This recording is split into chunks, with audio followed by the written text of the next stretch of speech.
नमस्कार, कैसे हैं आप? तो आज के हमारे बड़े आम हैं डॉक्टर निखिल दातार।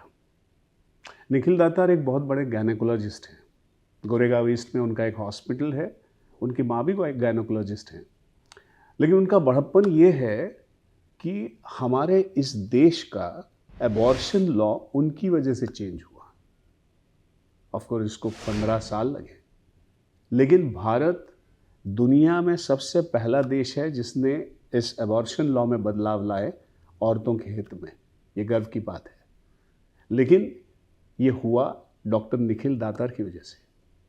अब ये 15 साल में क्या हुआ, कैसे घटनाएं हुई, कितनी घटनाओं का सामना करना पड़ा, फैमिली में कैसे मतलब उलझनें हुई, ये सब हम जानेंगे इस पॉडकास्ट में डॉक्टर निखिल दातार से।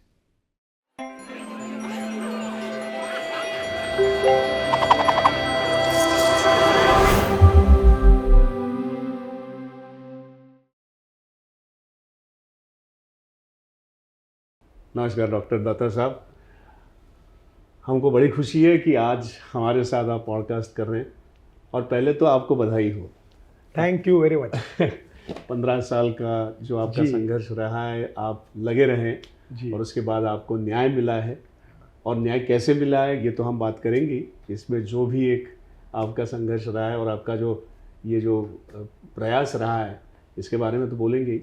लेकिन सबसे पहले तो मैं ये जानना चाहूँगा कि आप स्त्री रोग तज्ञ हैं और आपको बड़ा माना जाता है, मतलब इधर गोरेगांव ईस्ट और इस एरिया में या यहाँ से बहुत सारे मतलब बहुत बड़े एरिया में आपका एक मान है आपके हॉस्पिटल का, क्योंकि ये आपके मदर की वहाँ से आए हैं सुधा जी दातार। तो उनका आपका एक परंपरा है आपकी एक हॉस्पिटल की या आपकी सर्विस की। तो उसके बारे में आप थोड़ा बताएंगे कि आप कैसे मतलब ये स्त्री योग तज्ञ कैसे बने आप? मतलब आपकी माँ चाहती थी ये? धन्यवाद। ये सवाल जो है, ये सवाल मतलब जब बात करने को शुरू करूँगा तब शायद मुझे बहुत पहले से बात करनी पड़ेगी। या प्लीज़।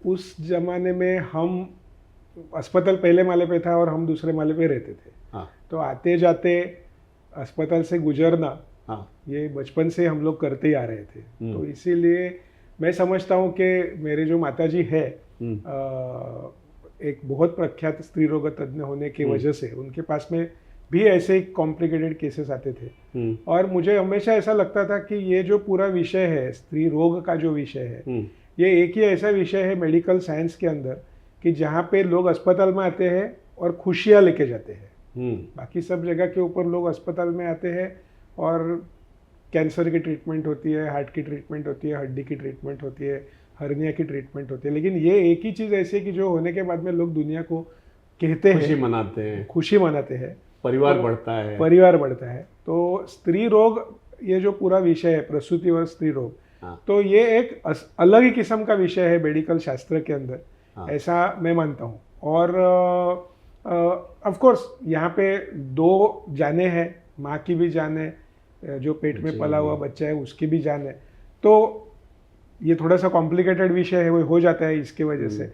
लेकिन हमेशा हमें पता है कि जो नए बच्चे होते हैं उन्हें जितना विषय कॉम्प्लिकेटेड रहता है उसके अंदर ज़्यादा रुचि होती है ना। ये तो हम लोग देखते हैं हमेशा कि जहाँ पे थोड़ा सा ड्रामा ज़्यादा होता है तो वहाँ पे लोग अट्रैक्ट हो जाते हैं। और ये तो हम लोग मतलब बचपन से खुद देख रहे थे कि एक जो हीरोइकनेस रहता है कि ऐसे डॉक्टर गए और ऐसे कॉम्प्लिकेटेड सर्जरी की और ऐसे जीवन दान दिया वगैरह वगैरह। तो शायद दो लोगों को जीवन मिला है, दो लोग संकट से बाहर, तो शायद उसका थोड़ा सा प्रभाव था। और ऊपर वाले की दया से परीक्षा में अच्छे मार्क्स भी आते थे। तो एडमिशन वगैरह मिलना ये बड़ा कोई प्रॉब्लम था नहीं।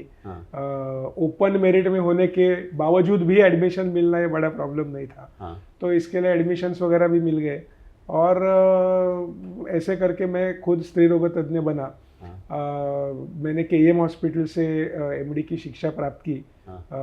करीब 1996 में मेरा एमडी पास हो गया। फिर उसके बाद में मैं इन बड़े अस्पतालों में कुछ सालों तक जो मतलब फैकल्टी बोलते हैं, लेक्चरर वगैरह, तो वैसा मैं था।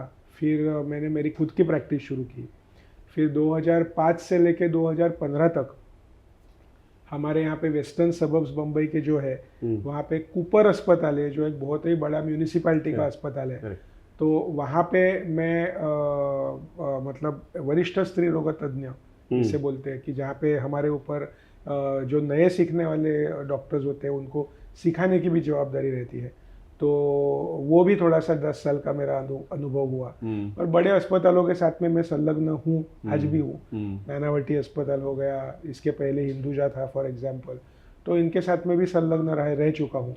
और अभी मेरे खुद के अस्पताल तो है ही, लेकिन इसके अलावा यहाँ पे जो Cloud9 नाम का जो बहुत बड़ा अस्पताल है, कि जो पूरे देश के अंदर स्त्री रोग के संबंध में एक मतलब अग्रगण्य संस्था मानी जाती है, तो उससे मैं जुड़ा हुआ हूँ आज के तारीख में। डॉक्टर साहब, अब तो आप बड़े हैं ही, न्यूज़ में भी हैं, है ना, लेकिन जब आप आम थे या जब आपकी शुरुआत हुई और जब आपने पहला बच्चा पैदा किया, तो आपका अनुभव क्या था?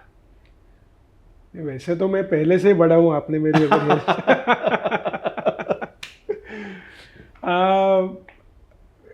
सबसे पहले बार जब भी मैंने मतलब मेरे हाथों से एक बच्चे का जन्म हुआ, तब मैं एक्चुअली खुद के ऊपर विश्वास ही नहीं कर पा रहा था कि ये सच में मेरे हाथ से हुआ है।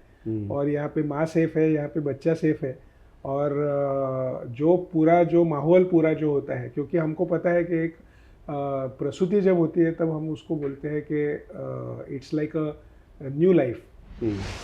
हम उसको पुनर्जन्म कहते हैं, प्रसूति को पुनर्जन्म कहा गया है। तो इतनी पीड़ा से, मतलब माँ के लिए तो है ही, जी, तो इसके लिए इतनी पीड़ा से जब हम कोई ऐसी चीज़ कर सकते हैं कि जहाँ पे ये एक जो कुदरत का जो करिश्मा है, तो उसके अंदर थोड़ा सा कहीं ना कहीं हमारा खुद का भी सहभाग हुआ।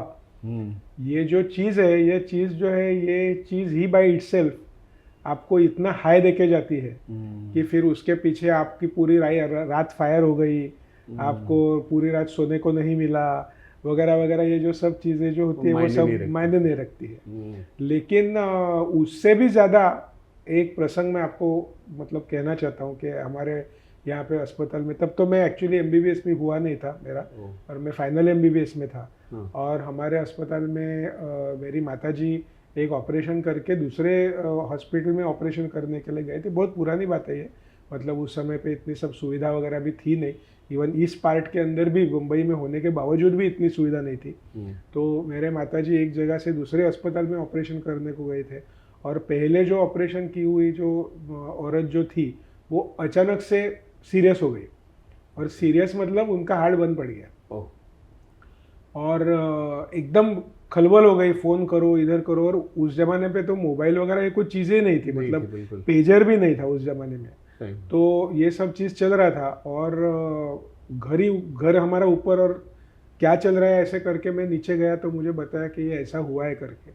और चंद कुछ दिन पहले हमको मेडिकल कॉलेज के अंदर ये जो CPR बोलते हैं, कार्डियो पल्मोनरी रिससिटेशन, जो हम लोग फिल्म में वगैरह देखते हैं, छाती के ऊपर दबाना वगैरह वगैरह वगैरह, तो हम लोग को कुछ ही दिन पहले एक्चुअली कॉलेज में सिखाया गया, डेमोन्स्ट्रेशन वगैरह वगैरह।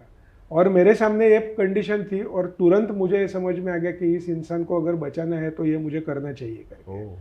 और मैं तो MBBS भी पास नहीं किया था, लेकिन तुरंत स्विफ्ट डिसीजन लेके मैंने उस महिला को CPR का प्रयोग किया मैंने, और उनका हार्ट शुरू हो गया वापस। और she is alive absolutely, means even today I am in touch with her, she is in touch with us. और मतलब उस समय के ऊपर जो विषय था कि literally you are seeing somebody who is almost dying, and because of some action of yours somebody has again been brought back to life. तो अल्टीमेटली डॉक्टर का यही काम है, अल्टीमेटली डॉक्टर बनते ही इसके लिए है। तो ऐसे किस्म के जब किस्से आपके लाइफ में बहुत शुरुआत के दिनों में जब घटते हैं तो नेचुरली एक लगाव आपका उस प्रोफेशन के प्रति हो जाता है। और फिर आप वो एक बार वो मतलब वो नशा चढ़ गई कि और आगे करना है और आगे करना है, ऐसे होते ही रहते हैं। तो तब से आपका ये जो है कि कदम उठाना, हाँ, एक पहला कदम, हालात कुछ भी हो, लेकिन हाँ पहला कदम उठाना ये आप में तब से रहा है ना? हाँ। तो उसी पे भी हम आते हैं कि आपके लाइफ में तो बहुत इवेंट्स हुए हैं, बहुत, मतलब उस पर तो हम जाएंगे, लेकिन जब आपने फुल फ्लेजेड शुरू किया, मतलब ये डिलीवरीज और ये सारी ऑपरेशंस, तो आपके उसमें अलग अलग कौन से केसेस आए, मतलब स्त्री रोग के कौन से केसेस आए? मतलब डिलीवरी तो एक तो है ही, लेकिन ऐसे कौन से हैं जिस पे आप माहिर होते गए, जिस पे आप एक्सपर्ट होते गए? तो बेसिकली विषय है कि over a period of time ये मेरी जो बैकग्राउंड रही कि जैसे कि मतलब मैं एक वरिष्ठ स्त्री रोग तज्ञ के हैसियत से कूपर जैसे बड़े अस्पतालों में या नानावटी जैसे अस्पतालों में जुड़ने के वजह से अभी आजकल पिछले कुछ सालों से मेरे पास में ज़्यादातर सिर्फ कॉम्प्लिकेटेड केसेस आते हैं, या तो ये प्रसूति के संबंध में होंगे या तो जनरल स्त्री रोग के संबंध में होंगे। तो स्ट्रेट फॉरवर्ड केसेस नहीं आते ऐसा नहीं है, लेकिन उसका प्रमाण कम है। ज़्यादातर आज के तारीख में जो लोग मतलब बहुत कॉम्प्लिकेटेड केस होने के वजह से हमारे पास में आते हैं, जैसे फॉर एग्जांपल कि किसी को काफ़ी सारे मिस कैरेजेस हो चुके हैं, उनको बच्चा मतलब हो नहीं रहा है, या गायनेकोलॉजी के रिलेटेड ट्यूमर्स है, या गायनेकोलॉजिकल रिलेटेड कैंसर्स है फॉर एग्जांपल, या गायनेकोलॉजी के रिलेटेड जो बड़े बड़े प्रॉब्लम्स होते हैं। आजकल हम लोग एक बहुत कॉमनली देखते हैं कि गर्भाशय के संबंध में जो शिकायतें हैं, गर्भाशय में ट्यूमर्स बनना या ओवरीज के अंदर ट्यूमर्स बनना, एंडोमेट्रियोसिस नाम की शिकायत आज की तारीख में बहुत कॉमनली पाई जाती है। उम्र में बहुत ज़्यादा होने के बाद में कुछ महिलाओं को प्रोलैप्स मतलब बच्चेदानी की थैली अपनी जगह से फिसल के बाहर आ जाना, ये शिकायतों का सामना करना पड़ता है। तो ऐसे जनरली किस्म के केसेस जो है ये मेरे पास में ज़्यादातर आते हैं आज के समय में। अभी मतलब मुझे खास कहने को ये खुशी होगी कि बहुत बार आजकल ये चीज़ हमको देखते हैं, मतलब ये कोई नई चीज़ नहीं है, ये पहले से ही आती हुई है चीज़ कि 4, 4.5, 5 महीने होने के बाद में उस लड़की को जो महिला जो है उसे मिस कैरेज होना। अभी प्रॉब्लम ये होता है कि अगर बच्चे की उम्र मतलब पेट में जो बच्चा है उसकी उम्र, क्योंकि हिंदी में हम लोग पेट के अंदर का बच्चा और बाहर जन्मा हुआ बच्चा, इसमें कोई भाषा में कोई अंतर नहीं करते। गर्भ ये करेक्ट शब्द बोलना चाहिए सच में। कलोक्वियल लैंग्वेज में हम गर्भ वगैरह ऐसे बात नहीं करते, इसके लिए मैं बच्चा कह रहा हूँ, लेकिन लीगल सेंस के अंदर गर्भ और बच्चा इन दोनों में अंतर है, और वो मैं आगे जाके समझाऊंगा। तो अब मैं जब बच्चा शब्द इस्तेमाल कर रहा हूँ तो एक्चुअली उसका मतलब गर्भ ये मैं कहना चाह रहा हूँ। बाहर आया, जीवित मात्रा में बाहर आया हुआ गर्भ ये बच्चा होता है। जब वो पेट में है वो गर्भ होता है। तो बच्चा टिकता नहीं है, मिसकैरेज हो जाते हैं। तो ऐसे चीज़ों के ऊपर कुछ किस्म की खास सर्जरीज करके मतलब इसके लिए बहुत बार लोग दूसरे डॉक्टर मेरे पास में इन पेशेंट्स को रेफ़र करते हैं, और I am very happy and very proud कि बहुत बार इन कॉम्प्लिकेटेड सर्जरीज के द्वारा और ट्रीटमेंट्स के द्वारा असल में उस महिला के लिए जो मिसकैरेज इनएविटेबल था, मतलब जो आप टाल नहीं सकते थे, तो उससे हम कन्वर्ट करके उनको पूरा महीने का नहीं तो शायद थोड़ा सा कम महीने का हो, लेकिन बच्चा उनको पैदा करके हम देते हैं कि जो आगे चल के इंटेंसिव केयर यूनिट में रह के एक नॉर्मल तरीके से बच्चा उनके हाथ में हम देने में संभव हो जाते हैं। अभी बीच में भी मेरे पास में एक ऐसी केस थी कि उनकी खुद की जो मासी थी वही जयपुर में गायनेकोलॉजिस्ट थी, और जब इनिशियली उनके रिपोर्ट्स भेजे तो उनके मासी ने कहा कि इसमें कुछ हो नहीं सकता, ये आपको एक्सेप्ट करना पड़ेगा कि you have lost this baby, you have lost this pregnancy. और इस नए टेक्निक के जरिए हम लोगों ने उसकी ट्रीटमेंट करके अल्टीमेटली उनकी डिलीवरी करके अल्टीमेटली 2 किलो का बच्चा उनको उनके हाथ में हम लोग ने दिया। और 4-5 मिसकैरेज के बाद में 37-38 साल की उम्र के अंदर IVF वगैरह किस्म की ट्रीटमेंट करने के बाद में रहा हुआ ये बच्चा कि जो हाथ में आने की गुंजाइश नहीं थी, तो उसे जब हम मतलब असल में हाथ में देते हैं तो ऑब्वियसली इसका मतलब ये है कि we have converted a miscarriage into a delivery actually. तो ऐसे बहुत लोगों के केस में मतलब हम लोग का अनुभव रह चुका है, और मैं समझता हूँ कि ये जो आशीर्वाद हमको मिलते हैं, ये जो, क्योंकि वो पूरे फैमिली के आशीर्वाद मिलते हैं हमको, तो मुझे लगता है कि ये आशीर्वाद जो है इनकी पूंजी हमारे पास में बहुत ज़्यादा है, बहुत ही ज़्यादा है। तो खैर अभी तो आपको आशीर्वाद मिलते ही होंगे डेफिनेटली, क्योंकि इतने साल का आपका अनुभव है और कॉम्प्लिकेटेड केसेस में से आप माँ बच्चे दोनों को बचाकर जीवन में लाते हो। बट जब आपकी शुरुआत हुई थी तो जनरली होता है ना कि स्त्री योग तज्ञ एक स्त्री हो तो ज़्यादा कंफर्टेबल होता है औरतों को, या जैसे आप माँ हैं आपकी तो ऑब्वियसली लोग ज़्यादा कम, लेकिन आप पुरुष हैं जी। और आप जब इसमें आए तो ये ट्रांजिशन कैसे हुआ कि अब जो फेथ है ना औरतों का इतना आ गया, फैमिली का जो इतना आ गया है, तो शुरू में ऐसी कोई दिक्कत हुई कि? हाँ, होती है। शुरू में दिक्कत होती है, नहीं ऐसा नहीं, आज भी होती है हालांकि, लेकिन कुछ 2-3 बहुत इंटरेस्टिंग चीज़ें मैं आपके साथ शेयर करना चाहूँगा। अभी हाल ही में एक लड़की मेरे पास आई, करीब 1.5-2 महीने के बाद में मेरे पास दोबारा दिखाने के लिए आई। और मैंने पूछा कि अरे आप वापस कैसे आ गए, आप तो जाने वाले थे।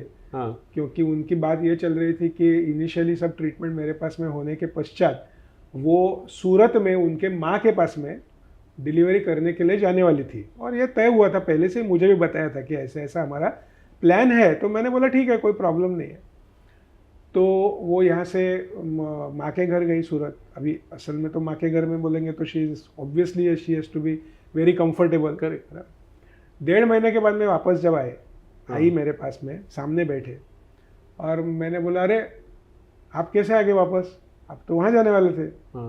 तो बोले कि आप बोल रहे बात तो सच है, मैं तो गई थी माँ के घर, मेरे खुद के मैके में ही थी, लेकिन पिछले 1.5 महीने में सबसे ज़्यादा अगर मैंने किसको मिस किया होगा तो आपको मिस किया। तो इसके लिए मैं वापस आई हूँ। मैंने माँ को बताया, माँ ने बोला उसमें क्या है, यहाँ डॉक्टर नहीं है क्या, वगैरह वगैरह।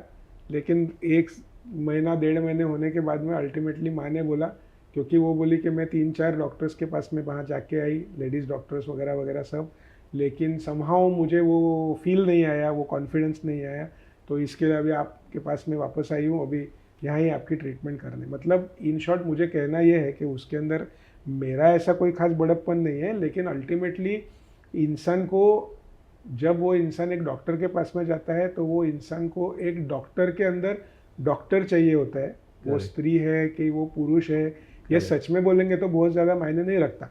डॉक्टर के पास में आने से पहले ये चीज़ें हो सकती है, क्योंकि जो इंसान एक अलग नज़रिए से देख रहा होता है, तो जिस दिन वो इंसान एक डॉक्टर को मिलने के बाद में उसके अंदर के सही डॉक्टर को पहचान लेता है, तो फिर ये डॉक्टर का लिंग क्या है, वो पुरुष है कि वो स्त्री है, तो ये मुझे लगता है कि मायने नहीं रखता। आने से पहले रहता है, लेकिन आने के बाद में वो जो चीज़ है, वो जो सेफ फील करती है, कॉन्फिडेंट फील करती है और सब। और भी एक बहुत इंटरेस्टिंग चीज़, मुझे I don't want to be gender biased, but ये मैं शेयर कर रहा हूँ आपके साथ में।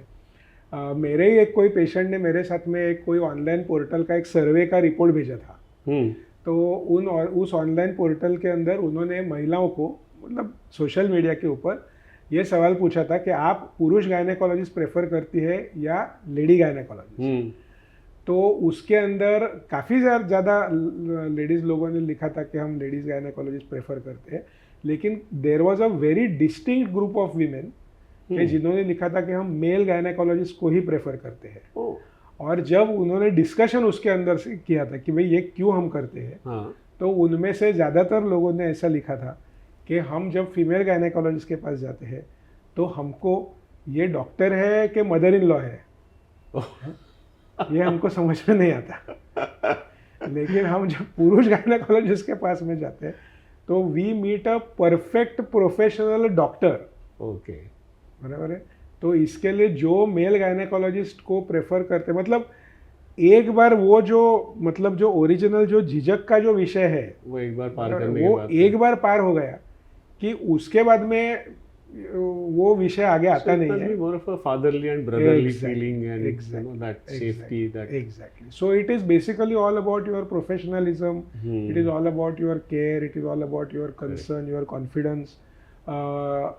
And of course अभी आज के तारीख में तो विषय ऐसा है कि I am grand doctor, means अभी मेरे ही एक पेशेंट ने मुझे ये नई उपाधि दी है, ग्रैंड डॉक्टर। क्योंकि ग्रैंड फादर, ग्रैंड मदर, वैसे ग्रैंड डॉक्टर, क्योंकि जिस औरत की डिलीवरी मैंने मेरे बहुत शुरुआत के दिनों में की थी, हाँ, तो उसके लड़की की भी डिलीवरी करने का मतलब थर्ड मौका जनरेशन उस घर का पैदा करने का सौभाग्य मुझे मिला।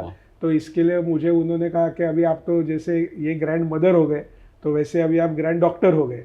तो अब तो ठीक है, अब तो उतना प्रॉब्लम आता नहीं है, क्योंकि एक वो जो फेथ फैक्टर जो बैठ जाता है, तो उसके बाद में ये सब बाकी की चीज़ें जो है वो मतलब बावजूद कि आपका ना एक टिपिकल डॉक्टर इमेज ऐसा नहीं है जैसा हम एक होता है ना कि एक डॉक्टर थोड़ा सा एक अपना पॉइज अपना वो रख के वो, आप बिल्कुल मतलब ऐसे लगते हैं कि आप दोस्त हैं, आप नीचे भी मिलते हो तो आप, तो ये जो आपका है जैसे हॉस्पिटल में आप जोक करते हो, आप बड़े हंसते हो, ये जो सारा माहौल है, तो ये आप में अंदर से है पहले से, और आपने इसको मतलब वो किया है कि आपको लगता है कि नहीं एक जो एक थोड़ा सा टेंशन होता है हॉस्पिटल में उस तरह का होता है, उसको आप डिसॉल्व करते हो आपके तरीके से, ये क्या तरीका है? नहीं ये मतलब ऐसा वो कुछ I think it is lot, मतलब वो इंसान के पर्सनालिटी का भी एक भाग है वो, कि जैसे कि अगर आप समझो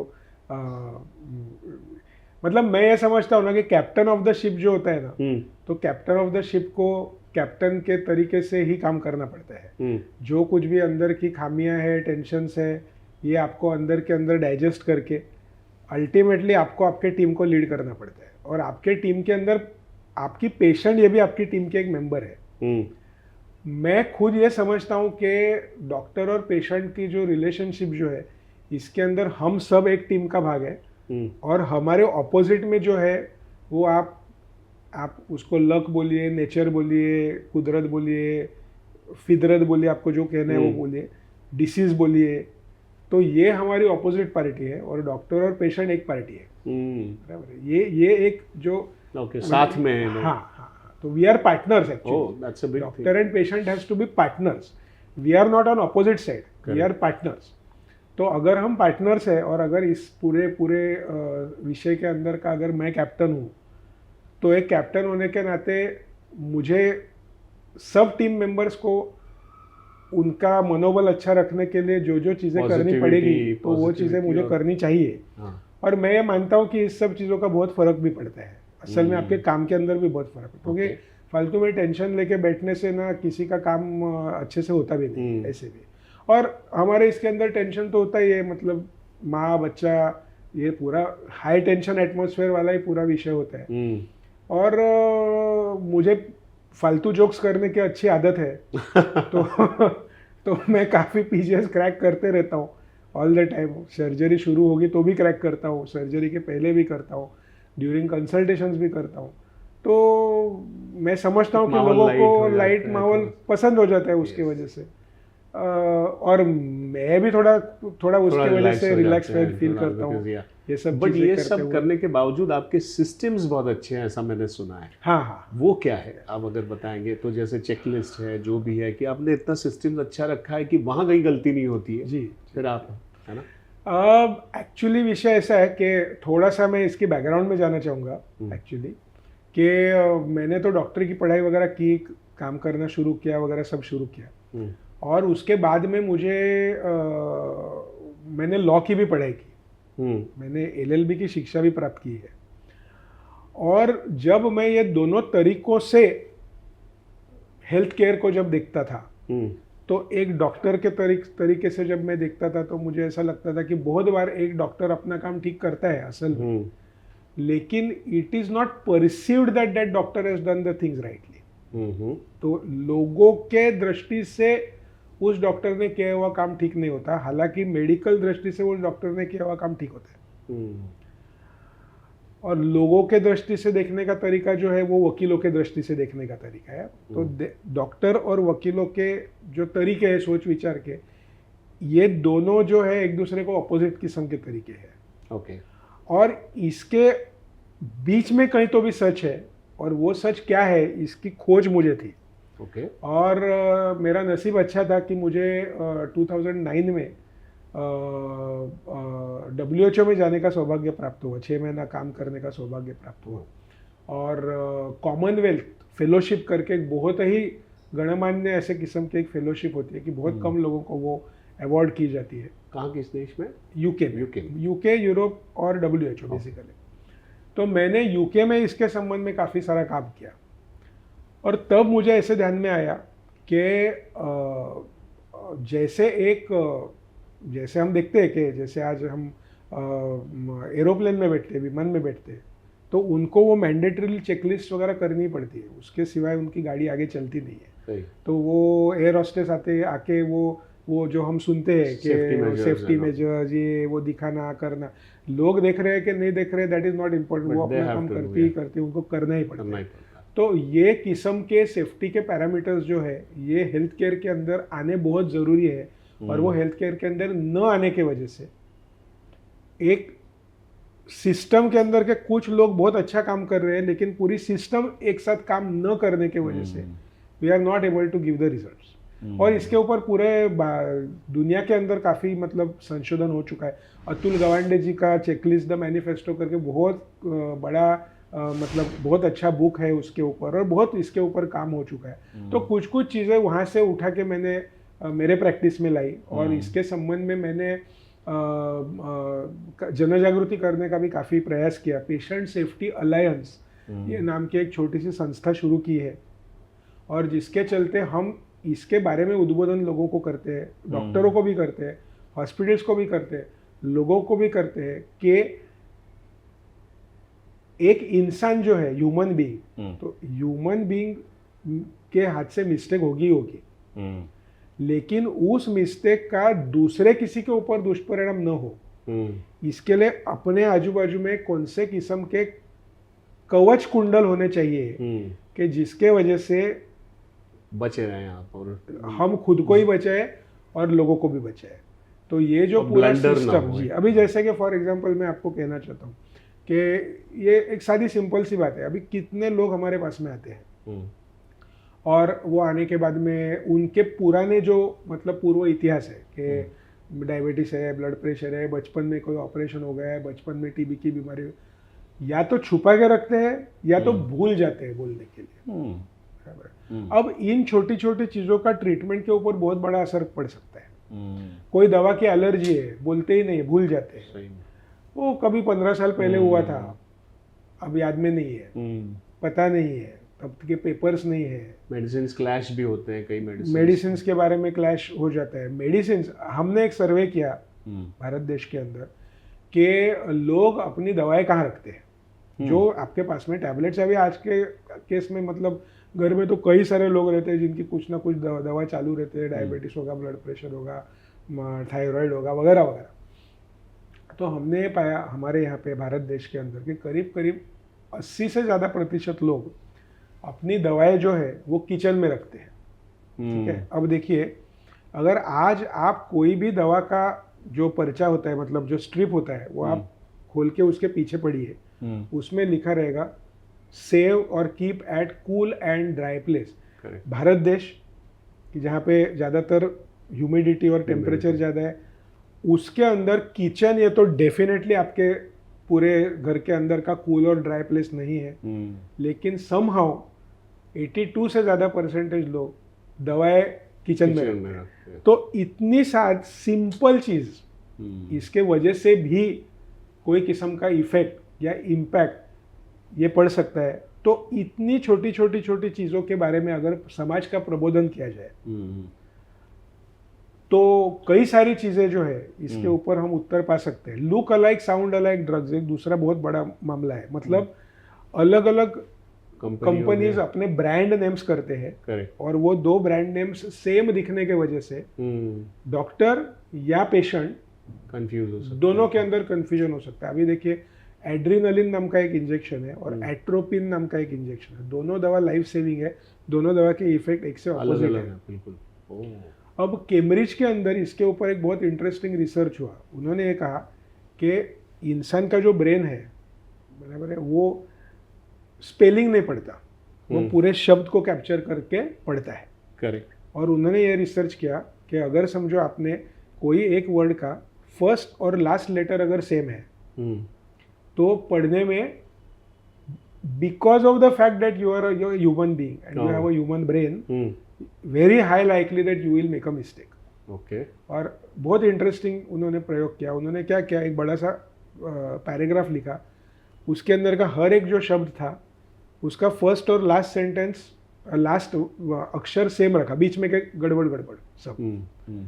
और लोगों को बोला अब ये पढ़िए, तो सब लोगों ने वो पैराग्राफ ठीक से पढ़ा। हालांकि नहीं पढ़ना चाहिए क्योंकि कोई भी स्पेलिंग बराबर नहीं है उसके अंदर का, लेकिन किसी को भी वो पढ़ने को दिक्कत आई नहीं। इसका मतलब ये है कि first sentence last sentence, first अक्षर लास्ट अक्षर, इसके ऊपर से ही इंसान पूरा शब्द कैप्चर करता है और पढ़ता है। हालांकि वैसा है नहीं, कंप्यूटर को दोगे तो ये पढ़ना संभव नहीं। तो एड्रेनलिन को एट्रोपिन और एट्रोपिन को एड्रेनलिन समझ के, अगर आज कोई नर्स ने रात को 2 बजे कोई हार्ट अटैक वाला मरीज आया है, उसको बचाने के चक्कर में अगर समझो ये गलत इंजेक्शन दे दिया, life saving can turn into a life, बराबर है। और उसके पीछे का कारण क्या है? क्या वो हलगर्जी, मतलब जिसको बोलते हैं गलथान मराठी में बोलते हैं, हिंदी में पता नहीं मुझे, नेग्लिजेंस को क्या बोलते हैं, जो कुछ भी बोलते रहेंगे, मुझे आपको शब्द पता रहेगा तो आप मुझे बताइएगा। तो आप ये शब्द कह रहे हो, लेकिन असल में उस नर्स की वो इच्छा नहीं है। वो ह्यूमन बीइंग होने के वजह से उसके हाथ से ये एरर घटी है। और वो घटी क्यों है? क्योंकि वो खुद ह्यूमन है, बराबर। तो इसके ऊपर कुछ देशों में सिस्टम ऐसे कि ये 2 दवा को कलर ही अलग है उनका टोटल, या उनका पैकेजिंग ही अलग है। तो ऐसे तरीकों से इसके ऊपर सॉल्यूशन अलग देशों ने लाया है। हमारे पास में तो ये सब्जेक्ट ही नहीं है। हमारे पास में सिर्फ सब्जेक्ट फिलहाल में ये है, उसकी गलती है कि उसकी गलती है कि उसकी गलती है, उसने ऐसा किया, उसने ऐसा किया, उसने किया, कैसे रिजॉल्व करे इसका एग्जैक्टली। लेकिन ये हुआ क्यों? इस गलती करने के पीछे क्या उस इंसान की मतलब फितरत खराब थी? क्या वो इंसान का इंटेंशन खराब था? उसका इंटेंशन खराब नहीं था, लेकिन अगर उसके हाथ से अगर ह्यूमन एरर होके उसके वजह से अगर किसी को ये प्रॉब्लम हो गया है, तो वो इंसान को आप दोषी मान के प्रॉब्लम सॉल्व नहीं होगा। क्योंकि ये चीज़ें, दवा तो पूरे देश में है, तो एक समय 100 जगह के ऊपर चलती होगी, लेकिन आप उसके बारे में बात ही नहीं करोगे, आप उस प्रॉब्लम के जड़ तक ही नहीं जाओगे, तो आपको सॉल्यूशन नहीं मिलेगा।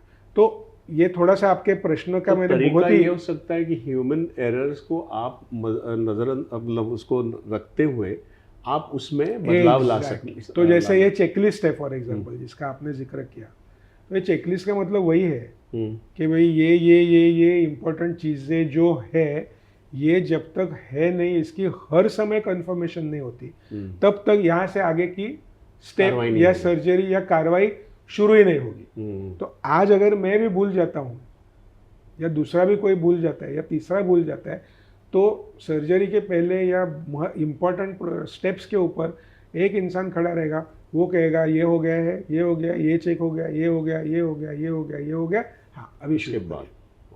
तो ये इसके पीछे, और सेम मुझे this is that concept is imported from airline industry basically, या ये काफ़ी जो हाई रिस्क इंडस्ट्रीज जो है, आप न्यूक्लियर पावर पकड़िए, आप एयरलाइन पकड़िए, तो इन इंडस्ट्रीज़ के अंदर इन सब चीज़ों का कॉन्सेप्ट का बहुत अच्छे तरीके से उपयोग किया जाता है। तो वो थोड़ा सा हेल्थ केयर इंडस्ट्री में लाने का मैंने मेरे तरफ से प्रयास किया। मेरे खुद के तो इसके अंदर तो वो मैं करता ही हूँ। जैसे अभी सिंपल सी बात है, अब हम एक फॉर्म देते हैं पेशेंट को, सेल्फ डिक्लेरेशन फॉर्म, कि आपको ये लिखना है कि आपको ये चीज़ हुई थी क्या, ये हुआ था क्या, वगैरह वगैरह। तो बहुत बार ये होता है कि अगर वैसा है समझो, तो उस समय लिखने को लेंगे तो इंसान को याद आता है, वो लिखता है। लेकिन आज के तारीख में हमारे पास में, और आपके चैनल के तरफ से द्वारा मैं ये खास मैसेज देना चाहता हूँ सबको, कि आजकल इंश्योरेंस के चक्कर के चलते, हमने इंश्योरेंस लिया था तब डायबिटीज़ छुपा के रखा था, इसके लिए अब डॉक्टर को भी मैं डायबिटीज़ है ऐसा बोलूँगा नहीं, क्योंकि अगर वो लिखेगा तो मेरा इंश्योरेंस का क्लेम पास नहीं होगा। ये चीज़ों के चक्कर के अंदर आप खुद इतनी खुद के साथ में रिस्क ले रहे हो, तो इसका अंदाजा लोगों को आज के तारीख में नहीं होता। तो again, so it is all about how we can make a safer system to work. Doctor साहब, आपके हॉस्पिटल में या आपके ट्रीटमेंट में एक मेडिकल चेकलिस्ट तो आई गई थी, सिस्टम्स आई गए थे, लेकिन ये लीगल साइड कहाँ से आई? और ये लीगल जो आपने लॉ स्टडी किया, आपने लीगली पढ़ना शुरू किया, ये कहाँ से हुआ और क्यों हुआ? मैंने जब प्रैक्टिस शुरू की, एक्चुअली जब मैंने प्रैक्टिस शुरू की उसके भी पहले मतलब मुझे इन जनरल आर्ट्स के साइड पे थोड़ी सी रुचि हमेशा रही है, पहले से ही हुई है। मतलब ये सब जो चीज़ें हैं, मतलब even when I was in the school, history या सिविक्स, ये सब चीज़ में मुझे पहले से रुचि थी। हालांकि अभी अपने देश में और अभी भी है, पहले तो ज़्यादा ही था कि एक स्ट्रीम आपको चूज़ करना पड़ता है, साइंस स्ट्रीम करना पड़ेगा तो आप ये नहीं स्टडी करोगे वगैरह। अभी तो चीज़ें काफ़ी अच्छी है पहले के मात्रा में कि आप कोई भी अलग अलग किस्म के सब्जेक्ट्स आप ले सकते हो। फॉरेन देश में तो है ही, पहले से वैसा है, हमारे देश में वैसा नहीं है। तो मैंने साइंस स्ट्रीम चूज़ करके डॉक्टरी की पढ़ाई वगैरह की, सब ठीक है, लेकिन बेसिकली इन सब्जेक्ट्स के बारे में मुझे रुचि पहले से थी। और प्रैक्टिस शुरू करने के बाद में मेरे लाइफ में एक बहुत ही मतलब खतरनाक किस्म की एक घटना घटी। और मैंने मेरा खुद का जब अस्पताल चालू किया तो अस्पताल शुरू करने के करीब करीब 15 दिन के बाद में एक्चुअली 2 गुजराती न्यूज़पेपर के अंदर ऐसी एक न्यूज़ आई कि मेरे हॉस्पिटल के ऊपर रेड करके वहाँ से 50 लाख रुपए का ब्राउन शुगर बरामद किया गया है। ओह, हॉस्पिटल के अंदर? हाँ, तो ऐसे न्यूज़ आई। अब मतलब मैं तो गुजराती न्यूज़पेपर पढ़ता नहीं हूँ, तो मुझे तो इसका कोई अंदाज़ा ही नहीं था, और असल में कोई आया भी नहीं था। तो फिर बाद में मतलब काफ़ी सारा वो सब मशक्क़त के बाद में एक्चुअली ये समझ में आ गया कि ये एक जेन्युइन मिस्टेक है। और असल में ऐसे कुछ ड्रग पेडलर्स को उन्होंने अस्पताल के सामने वाले रास्ते के ऊपर, कि जिसका ना अस्पताल के साथ संबंध है ना उस बिल्डिंग के साथ संबंध है जहाँ पे अस्पताल है, उस रास्ते के ऊपर उनको पकड़ा था। और वो जब पंचनामा करते हैं तब उनको जो लैंडमार्क्स देने पड़ते हैं, तो हमारा नया बोर्ड चमक रहा था। तो वो लैंडमार्क देने के चक्कर में उन्होंने लिखा था, और उसका गुजराती जब ट्रांसलेशन किया गया वर्जन ही अलग ही हो गया, तो उसके अंदर एक पूरा अलग ही उसका मतलब वो किया गया। और वो मिस्टेक से किया गया था, मतलब उसके अंदर किसी का कोई अल्टीरियर मोटिव वगैरह था ऐसा नहीं है। आज भी मैं मानता हूँ कि ऐसा कुछ था नहीं। और आश्चर्य की बात यह है कि जब मैं उस एडिटर को मिलने को गया कि भाई ऐसा ऐसा हुआ है, तो उन्होंने बोला हाँ ये तो बात बराबर है, ये तो मिस्टेक हो गई है वगैरह वगैरह, मैं क्षमा मांगता हूँ। तो मैंने बोला देखिए आप क्षमा मांग रहे ठीक है, मुझे भी पता है क्योंकि आपकी और मेरी इसके पहले कभी जान पहचान ही नहीं है, तो इंटेंशनली क्यों कर रहे हैं? प्यार मोहब्बत भी होने का कारण नहीं और दुश्मनी भी होने का कारण नहीं है, तो मैं भी समझ में आता है मुझे। लेकिन मैं अभी अस्पताल चालू किया है लोन वगैरह लेके, I am a new doctor in the area, on the top of it I am a gynaecologist. अगर ऐसे टाइप के न्यूज़ अगर आएंगे न्यूज़पेपर में तो मेरा क्या होगा?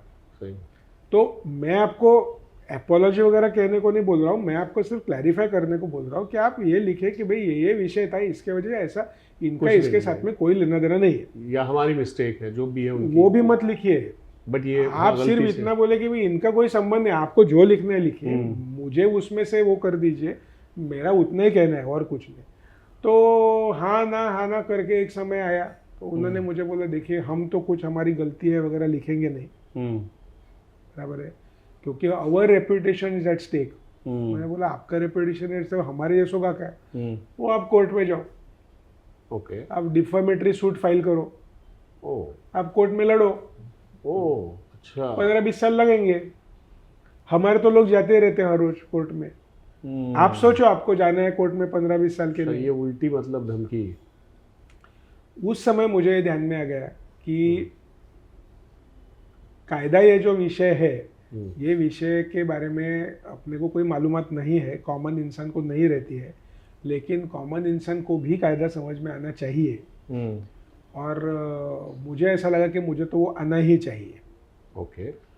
और प्लस साइड बाय साइड, जैसे कि मैंने आपको पहले भी बताया कि ये जो दोनों चीज़ें हैं, मतलब एक तरफ से डॉक्टर कह रहे हैं कि हमने तो बहुत अच्छा प्रयत्न किया जान बचाने का या ट्रीटमेंट देने का, लेकिन चाहिए उतना यश आया नहीं है, और दूसरे तरफ से रुग्ण जो है वो कह रहे हैं कि इन्होंने नेग्लिजेंस किया, पैसा लूटा वगैरह वगैरह। और मैंने जो कहा कि सच दोनों के बीच में है, तो उस दृष्टि से भी कायदे का अभ्यास जो है वो करना, मुझे ऐसा लगा कि ये समझ लेना ज़रूरी है कि एग्जैक्टली इसका क्या पोजीशन है।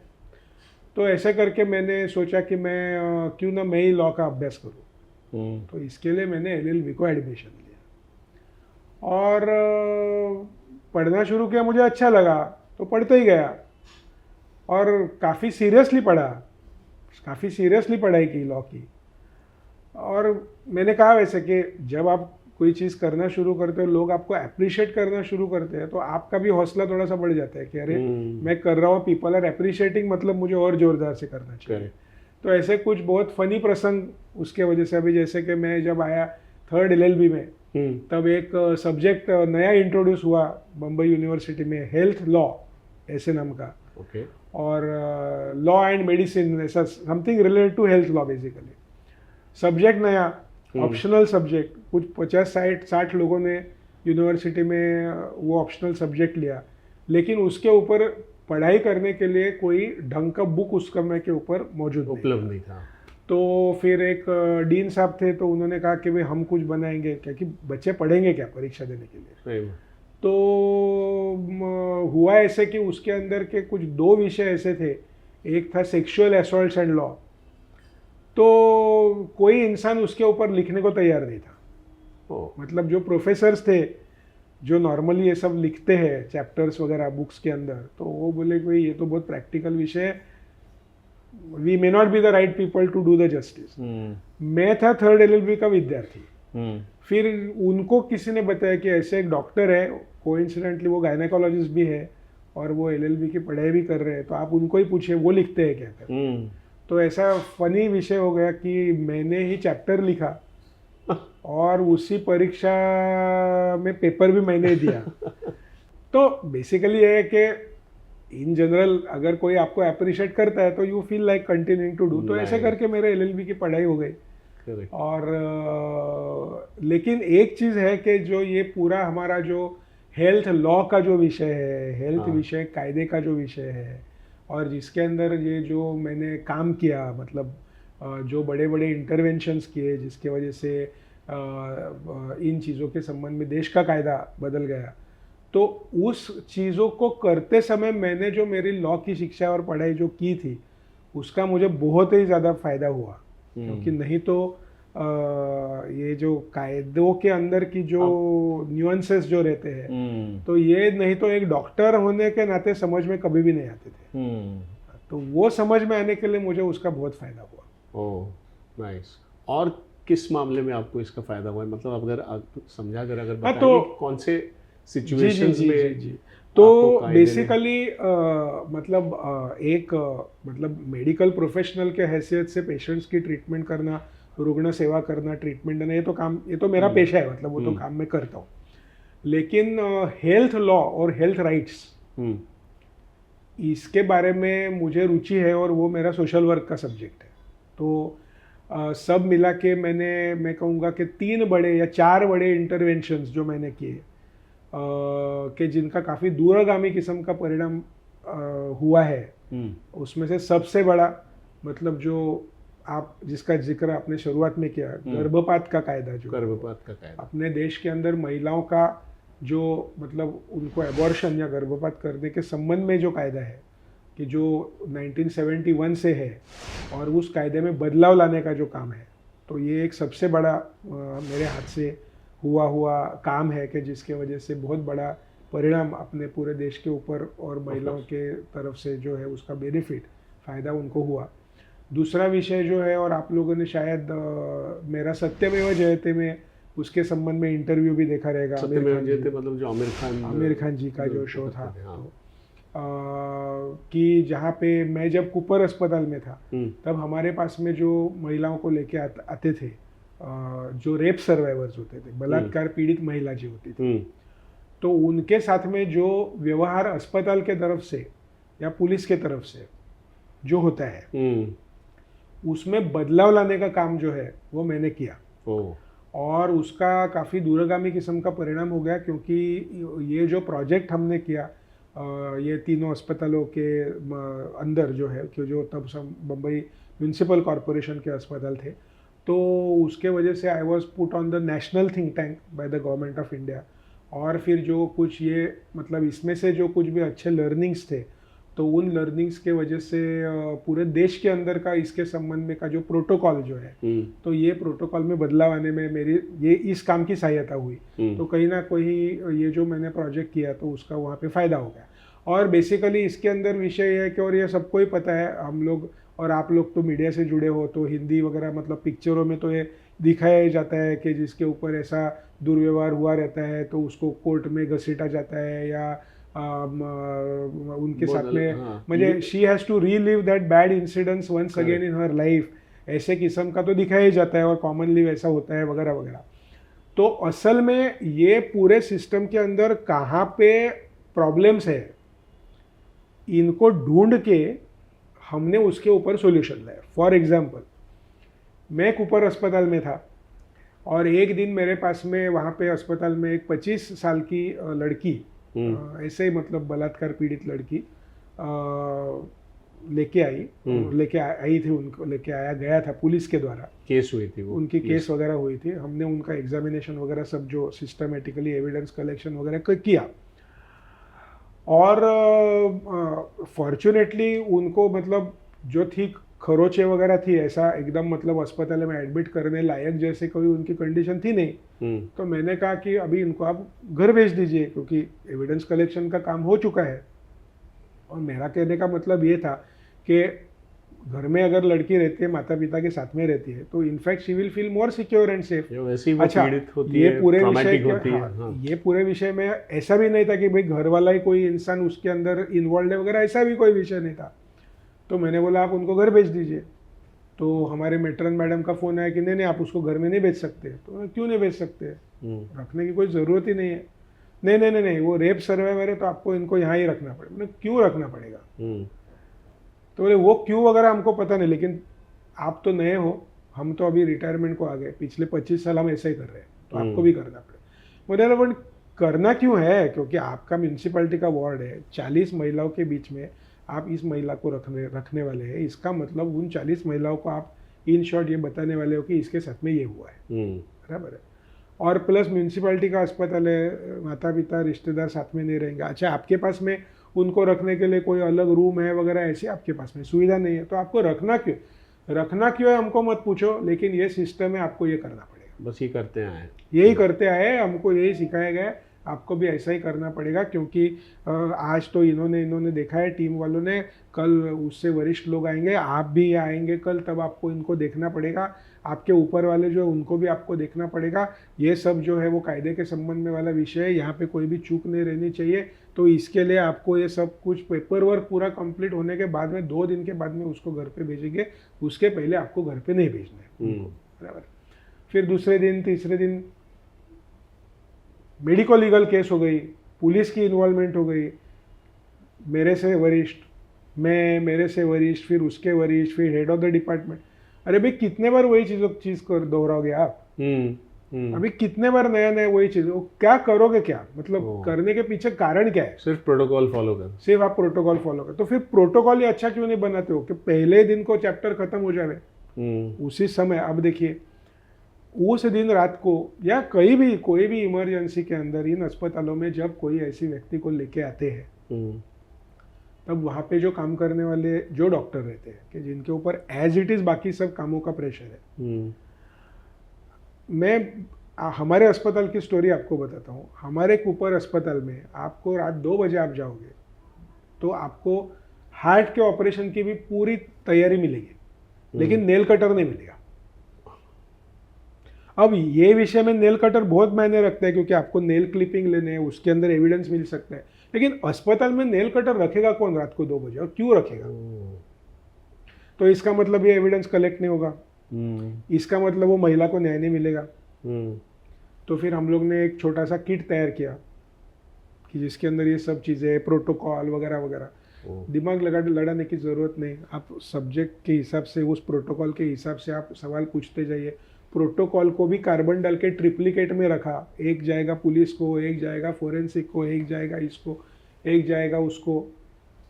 तो वापस विषय ये है कि उस इंसान के ऊपर निर्भर रहने से, जो काम करने वाला है, आपने सिस्टम ही ऐसी बनाई ताकि फुल प्रूफ सिस्टम हो गई, बराबर। और मतलब आज भी वो आमिर खान जी का जो वीडियो है मतलब इसके ऊपर का, तो बहुत लोग देखते हैं, आज भी लोग आके कहते हैं कि आपने बहुत बड़ा काम किया और अच्छा काम किया। मैंने किया ऐसा नहीं, मुझे ऊपर वाले ने वो कायदा और मेडिसिन दोनों के तरफ से का वो दिया, और ऊपर वाले ने मुझे अपने रूटीन से बाहर जाके कुछ करने की चाहत नहीं। और जैसे हमने पहले कहा कि आपका ये स्वभाव है ना कि वो कदम उठाना, कि ऐसा नहीं कि ये मेरा काम नहीं है, आप खुद एक कदम उठाते हो हर एरिया में, तो वो आपका एक स्वभाव में भी रहा है। तो ये एक बड़ा काम मेरे हाथ से हुआ, तो जिसके लिए मैं खुद बहुत मतलब खुद को प्राउड महसूस करता हूँ कि ये काम मेरे हाथ से हुआ।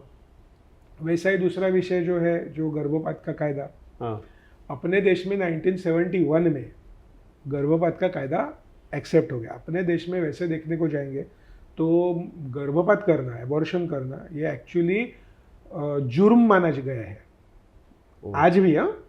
आज भी हमारे देश के अंदर जो इंडियन पिनल कोड है, उस इंडियन पिनल कोड के अगर आप ये 312 वगैरह के जो कलम है, ये अगर आप पढ़ोगे तो आपको यहाँ पे लिखा हुआ मिलेगा कि हमारे देश के अंदर गर्भपात करना, गर्भपात को सहायता करना, ये जुर्म है, जिसके लिए आपको 2 से 7 साल तक की सज़ा भी सुनाई जा सकती है। लेकिन हमारे देश में उस समय पे इस देश में कायदा बदल के ऐसा बोला कि ये एक हम कायदा बना रहे, गर्भपात का कायदा, इसके तहत अगर आप गर्भपात करवा रहे हो तो ये जुर्म नहीं माना जाएगा। ठीक है, ये 1971 की स्टोरी है। मेरा जन्म 1970 में हुआ। उस समय के ऊपर मेरी माताजी गायनेकोलॉजिस्ट है। मैं उनके कोख में जब था तब मेरे माताजी की सोनोग्राफी नहीं की गई थी, क्योंकि उस समय पे सोनोग्राफी नाम की कोई चीज़ ही नहीं थी। करेक्ट, बराबर है। 1971 जेंडर डिटेक्टर था ही वो नहीं, कुछ था ही नहीं। जेंडर छोड़ो, बच्चे में खामी है नहीं है, क्या है, 1 है 2 है, जब तक बच्चा बाहर नहीं आता आपको कोई उसका सोनोग्राफी नाम की चीज़ नहीं थी। डॉक्टर लोग चेकअप के ऊपर से अंदाज लगा के जो कुछ भी वो करते थे, लेकिन सोनोग्राफी नाम की चीज़ ही नहीं थी। 50 साल में कहाँ से कहाँ पहुँच गए। आज आपको सोनोग्राफी करके आप बच्चे के बारे में जानकारी ले सकते हो, गर्भ जो है उसके अंदर कोई किस्म की खामी है, प्रॉब्लम है, आपको पता चल सकता है। अब विषय ये है कि अपने देश का 71 का कायदा ये कहता है कि 20 हफ्ते के बाद में महिला को गर्भपात करने की अनुमति नहीं है। अब आज समझो आपके पास में एक महिला आई, उनकी 22 हफ्ते की प्रेगनेंसी है या 21 हफ्ते की प्रेगनेंसी है, और हमने सोनोग्राफी करके ये देखा कि इनके पेट के अंदर जो बच्चा है उसको ब्रेन ही नहीं है, उसको किडनी ही नहीं है, उसको हार्ट को जो 4 कप्पे होने चाहिए तो 3 ही कप्पे है। तो इन शॉर्ट ये बच्चा जब तक आप पेट में रखोगे तब तक पलेगा बढ़ेगा, जैसे बाहर आ जाता है गुजर जाएगा। बराबर है। अब ये चीज़ जब आप वो माँ को कहोगे तो काफ़ी ज़्यादा हद तक शक्यता ये है कि माँ ये कहेगी कि फिर ऐसे बच्चे को जन्म मैं दूँ क्यों। प्रेगनेंसी लेके 4 महीना जाना आगे, डिलीवरी सहन करना, और बच्चा बाद में तो वो तो उसकी ट्रीटमेंट ही नहीं है। जितना वक्त जाता है उतना इमोशनली आप अटैच एग्जैक्टली उसका फायदा भी नहीं। आज आप तो मेडिकल साइंस इतना भी तो एडवांस नहीं कि नया ब्रेन आप तैयार कर सकते हो या नई किडनी तैयार कर सकते हो, ये तो है नहीं। तो अगर उसके आप ट्रीटमेंट तो रखने का फायदा क्या है। तो फिर उसको हमारा उत्तर क्या होगा, हमारा उत्तर ये होगा कि आप बात बोल रहे हो, बात बराबर है, लेकिन देश के कायदे के अनुसार से आपको ये करने को अनुमति नहीं है। ओके, तो इसका मतलब ये होगा कि वो महिला को आप उनको सजा ही सुना रहे हो ना, इन शॉर्ट कि देश का कायदा आपको पता नहीं, आपको 20 हफ्ते के पहले आके ये कार्यक्रम सब करना चाहिए था। 1 हफ्ता पहले आते थे तो हो जाता था, आपको 1 हफ्ता लेट हो गया है, तो ये लो आपकी सजा है, आपको अभी इसको जन्म देना ही पड़ेगा।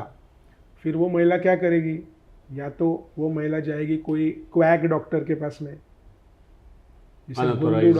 बोंदू डॉक्टर बोलते हैं, कि जहाँ पे पैसा वैसा देके या जो कुछ भी करके, अगर समझो उसने कोई मतलब ढंग के डॉक्टर को भी अगर वो किया तो वो भी शायद बोल सकेगा कि भाई ये तो इलीगल है, तो मुझे बहुत ज़्यादा पैसा चाहिए, ये भी हो सकता है। मतलब इन शॉर्ट, देश का कायदा महिला के सम्मान के प्रति काम करने के बजाय महिला को सजा सुना रहा है।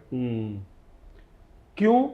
इसका कारण एक ही है कि मेडिकल एडवांसेस जैसे जैसे हुए, कायदे ने उनके साथ में अपना जो स्पीड चाहिए था, रुख चाहिए था, वो बदला नहीं है, बिल्कुल अभी तक बदला नहीं, वैसा का वैसे ही। तो मेडिकल एडवांसेस हो गए, लेकिन कायदा 50 साल पुराना।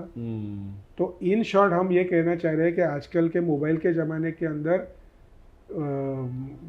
कुछ चीज़ें आज भी हम 50 साल पहले वाली इनलैंड लेटर वाली हम करेंगे, बाकी सब चीज़ हम मोबाइल से करेंगे, ये चीज़ हम इनलैंड वाले स्पीड से करेंगे या पोस्ट कार्ड वाले स्पीड से करेंगे।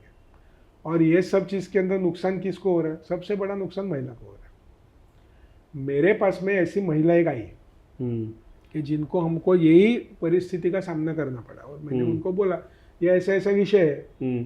तो उन्होंने बोला आप तो करके दो अबॉर्शन। तो मैंने बोला मैं नहीं करूँगा। क्यों? मैंने बोला क्योंकि मैं कायदे एक डॉक्टर होने के नाते जब मैं डॉक्टर के कुर्सी पे बैठता हूँ तो कायदा मुझे पाल के ही करना पड़ेगा काम। मैं कायदे के बाहर जाके नहीं काम कर सकता। तो मैंने उनको बोला मैं तो ये काम नहीं करूँगा। फिर क्या? फिर आप देखो क्या करना, दूसरा क्या कर सकते हो? मैं इतना ही कर सकता हूँ। आपको मैंने बोला था ये समय के पहले करना चाहिए, सोनोग्राफी वगैरह आपने नहीं किया था, पर प्रॉब्लम आपका जेन्युइन है, लेकिन मैं कुछ कर नहीं सकता उसके अंदर, मेरे भी हाथ बंधे हुए हैं। अभी टाइम निकल गया था, क्योंकि अभी टाइम निकल गया। उस दिन मैंने मतलब मेडिकली मैंने जो काम किया, मतलब जो उनको कहा एक डॉक्टर के हैसियत से, वो मैंने बराबर ही किया। लेकिन उस दिन मुझे ऐसा लगा कि अगर ये महिला मेरी बहन है, मेरी डॉटर है, तो मैंने जो उत्तर दिया वो उत्तर सही है कि सही नहीं है? उनके हित में शायद डॉक्टर के हैसियत से मैंने जो दिया उत्तर वो सही ही है, क्योंकि कोई भी डॉक्टर को कायदे के ऊपर तो बंदे हैं, उनको उनका पालन करना ही चाहिए। लेकिन इंसान के नाते देखने को जाएंगे समझो, तो ये जो चीज़ है ये मैंने की, वो बराबर की कि नहीं की। और वो दिमाग में मुझे, मतलब तब से मेरे दिमाग में वो चीज़ था कि ये कायदा बदलना बहुत ज़रूरी है। महिला को उसका जो हक है वो हक देना, और उसका हक जो है वो उसको मिलना चाहिए। उसके लिए ये काम जो है वो हमें करना ही चाहिए, किसी को तो करना पड़ेगा। और मैंने ये हमेशा ही देखा है कि ये जो ऐसे टेक्निकल सब्जेक्ट के जो विषय होते हैं जिनके बारे में कायदे जब बनाए जाते हैं, और हेल्थ के बारे में तो मैं कॉन्फिडेंस के साथ में कह सकता हूँ कि डॉक्टरों को कायदा पता नहीं, कायदा वालों को ये साइंस पता नहीं। तो इसके संबंध में जब कायदे बनाने की बात आती है तो everybody so less confident about them कि कोई चीज़ करने के लिए वो बहुत हिचकिचाहट है मन में, क्योंकि डोमेन नॉलेज है नहीं, और जिनको डोमेन नॉलेज है उनको लीगल नॉलेज नहीं।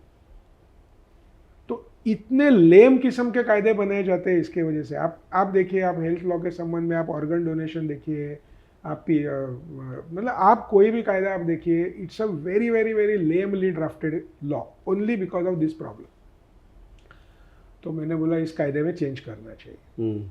तो मैंने शुरुआत की लोगों के साथ बातचीत करना, हमारे जो मेडिकल ऑर्गेनाइजेशन है उनके साथ में वगैरह वगैरह।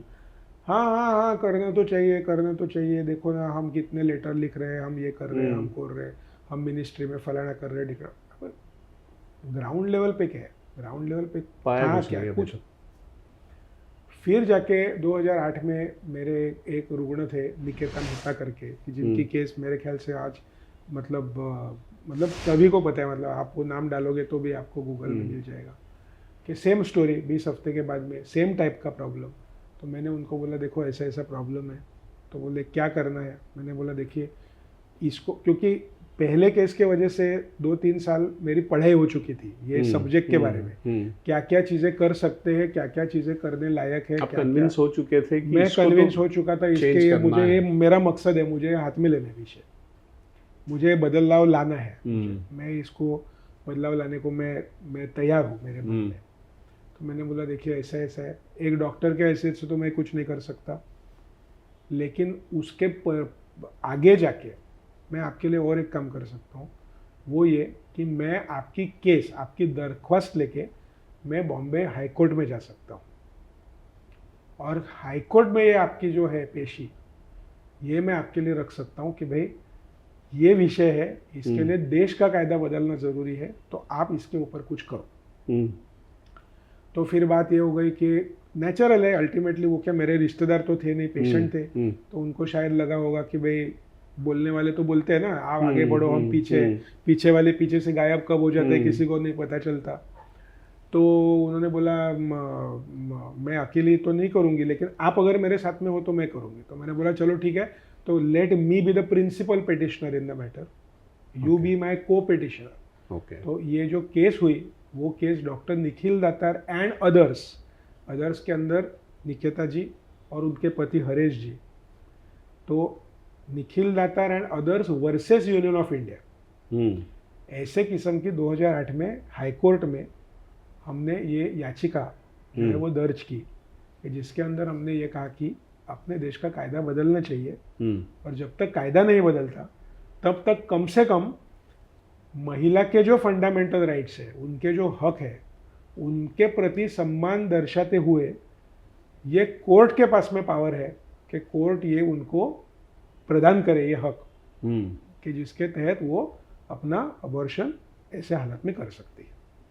और ये भारत देश के अंदर पहली घटना, पूरे भारत देश के अंदर, मतलब स्वतंत्र भारत, उसके पहले वाला भारत, आप कोई भी भारत पकड़िए, उसके अंदर ये पहली घटना, ऐसी कोई केस ही इसके पहले हुई नहीं है जो लीगली फाइल हुई है। तो नेचुरली बवाल काफ़ी बड़ा मचा उसकी वजह से, और कम से कम ये सब्जेक्ट को, डिस्कशन को शुरुआत हो गई। हाई कोर्ट में हाई कोर्ट ने नकारा हमको कहा कि देश का कायदा बहुत क्लियर है, तो हम निर्णय नहीं दे सकते वैसा, आपको चाहिए वैसा। लेकिन उसके वजह से देश के अंदर जो है ये चर्चा को शुरुआत हुई, ये एक विषय पब्लिक फोरम में आ गया कि भाई इसके बारे में कुछ करना चाहिए। और फिर ये जो जंग तब से शुरू हुई, 2008 को ये शुरू हो गई, तो अल्टीमेटली जाके इस पूरे जंग के अंदर करीब 320 ऑड केसेस हमने अलग अलग हाई कोर्ट में और सुप्रीम कोर्ट में किए।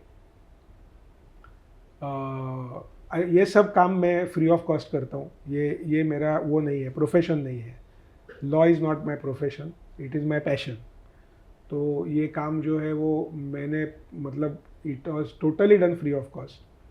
और ख़ास करके इसका जो फ़ायदा हुआ वो जो, मतलब ऐसे किस्म के जो महिलाएं हैं कि जो निम्न वर्ग से आते हैं, जिनके पास में प्राइवेट अस्पतालों में जाके समय अनुसार सोनोग्राफी वगैरह करने का उनके पास में वो है नहीं, कैपेसिटी नहीं है, निचले और पिछड़े वर्गों के, जो गवर्नमेंट अस्पतालों में जाती है, जो गवर्नमेंट अस्पतालों के सोनोग्राफीज के ऊपर निर्णय करने, मतलब वहाँ पे ट्रीटमेंट लेती है, जिनको वहाँ पे भीड़ के वजह से, या खुद वो काम करके समय निकाल के सोनोग्राफी के लिए उतने समय में जाना वगैरह वगैरह कर नहीं पाती, और जिनके वजह से उनको इस दुविधा का सामना करना पड़ता है कि यहाँ पे 20 हफ्ते तो हो चुके हैं लेकिन बच्चा तो रखने के लायक है नहीं, और अबॉर्शन करने को अनुमति नहीं।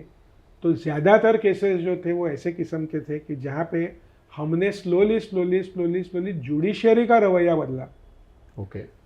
जुडिशरी में से जजमेंट्स मिलना शुरू हो गया, और इन सब चीज़ों की शुरुआत 2016 में जो हमने Nikhil Datar and Miss X versus Union of India direct Supreme Court में दर्ज की थी। चंद्रचूड़ साहब जो आज के चीफ जस्टिस है, तो उस समय वो उस बेंच के ऊपर थे, और उन्होंने पहली बार 2016 में ये जजमेंट दिया कि भले 20 हफ्ते हो चुके हैं फिर भी ऐसे हालत में महिला के सम्मान के प्रति सोच विचार करते हुए उनको टर्मिनेशन ऑफ प्रेगनेंसी का वो देना चाहिए।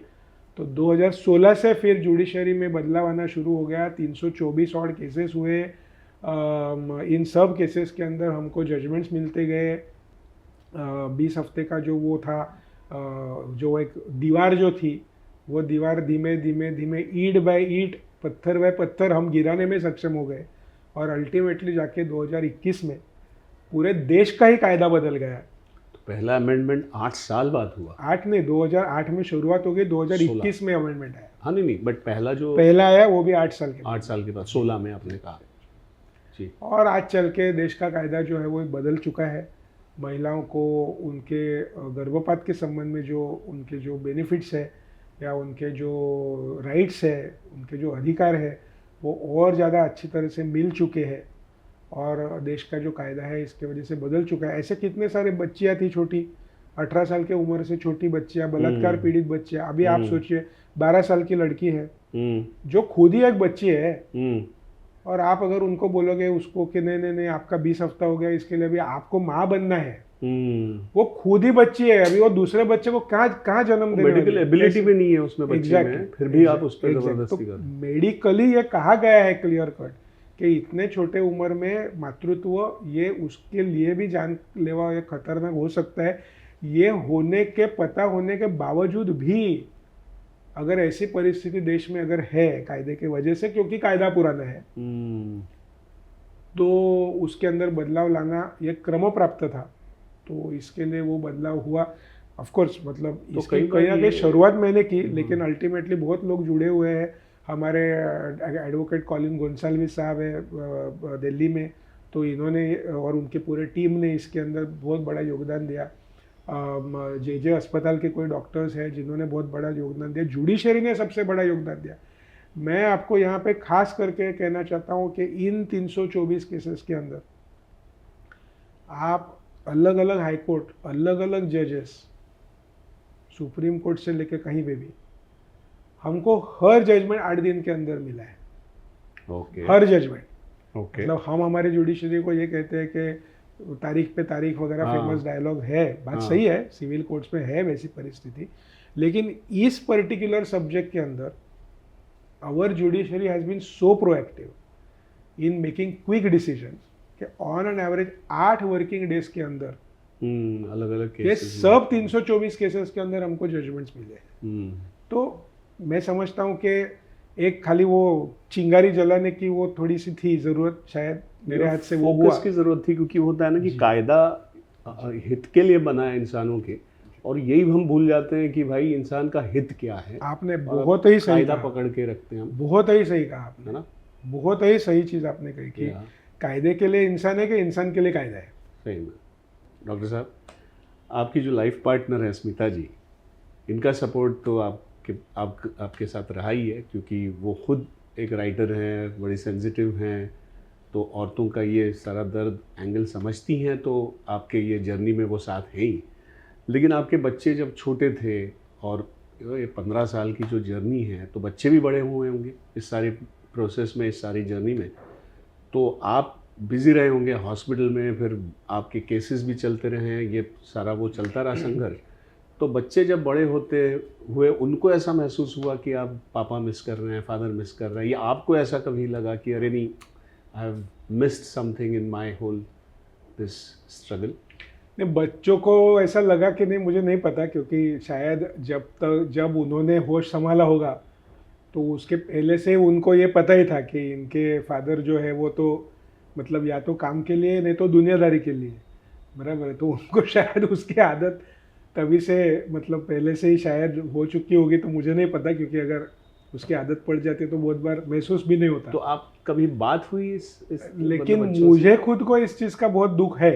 हाँ। और एक डॉक्टर होने के नाते बहुत लोगों को इसका पता नहीं होता कि एक डॉक्टर होने के नाते एक डॉक्टर की खुद की लाइफ कैसी होती है।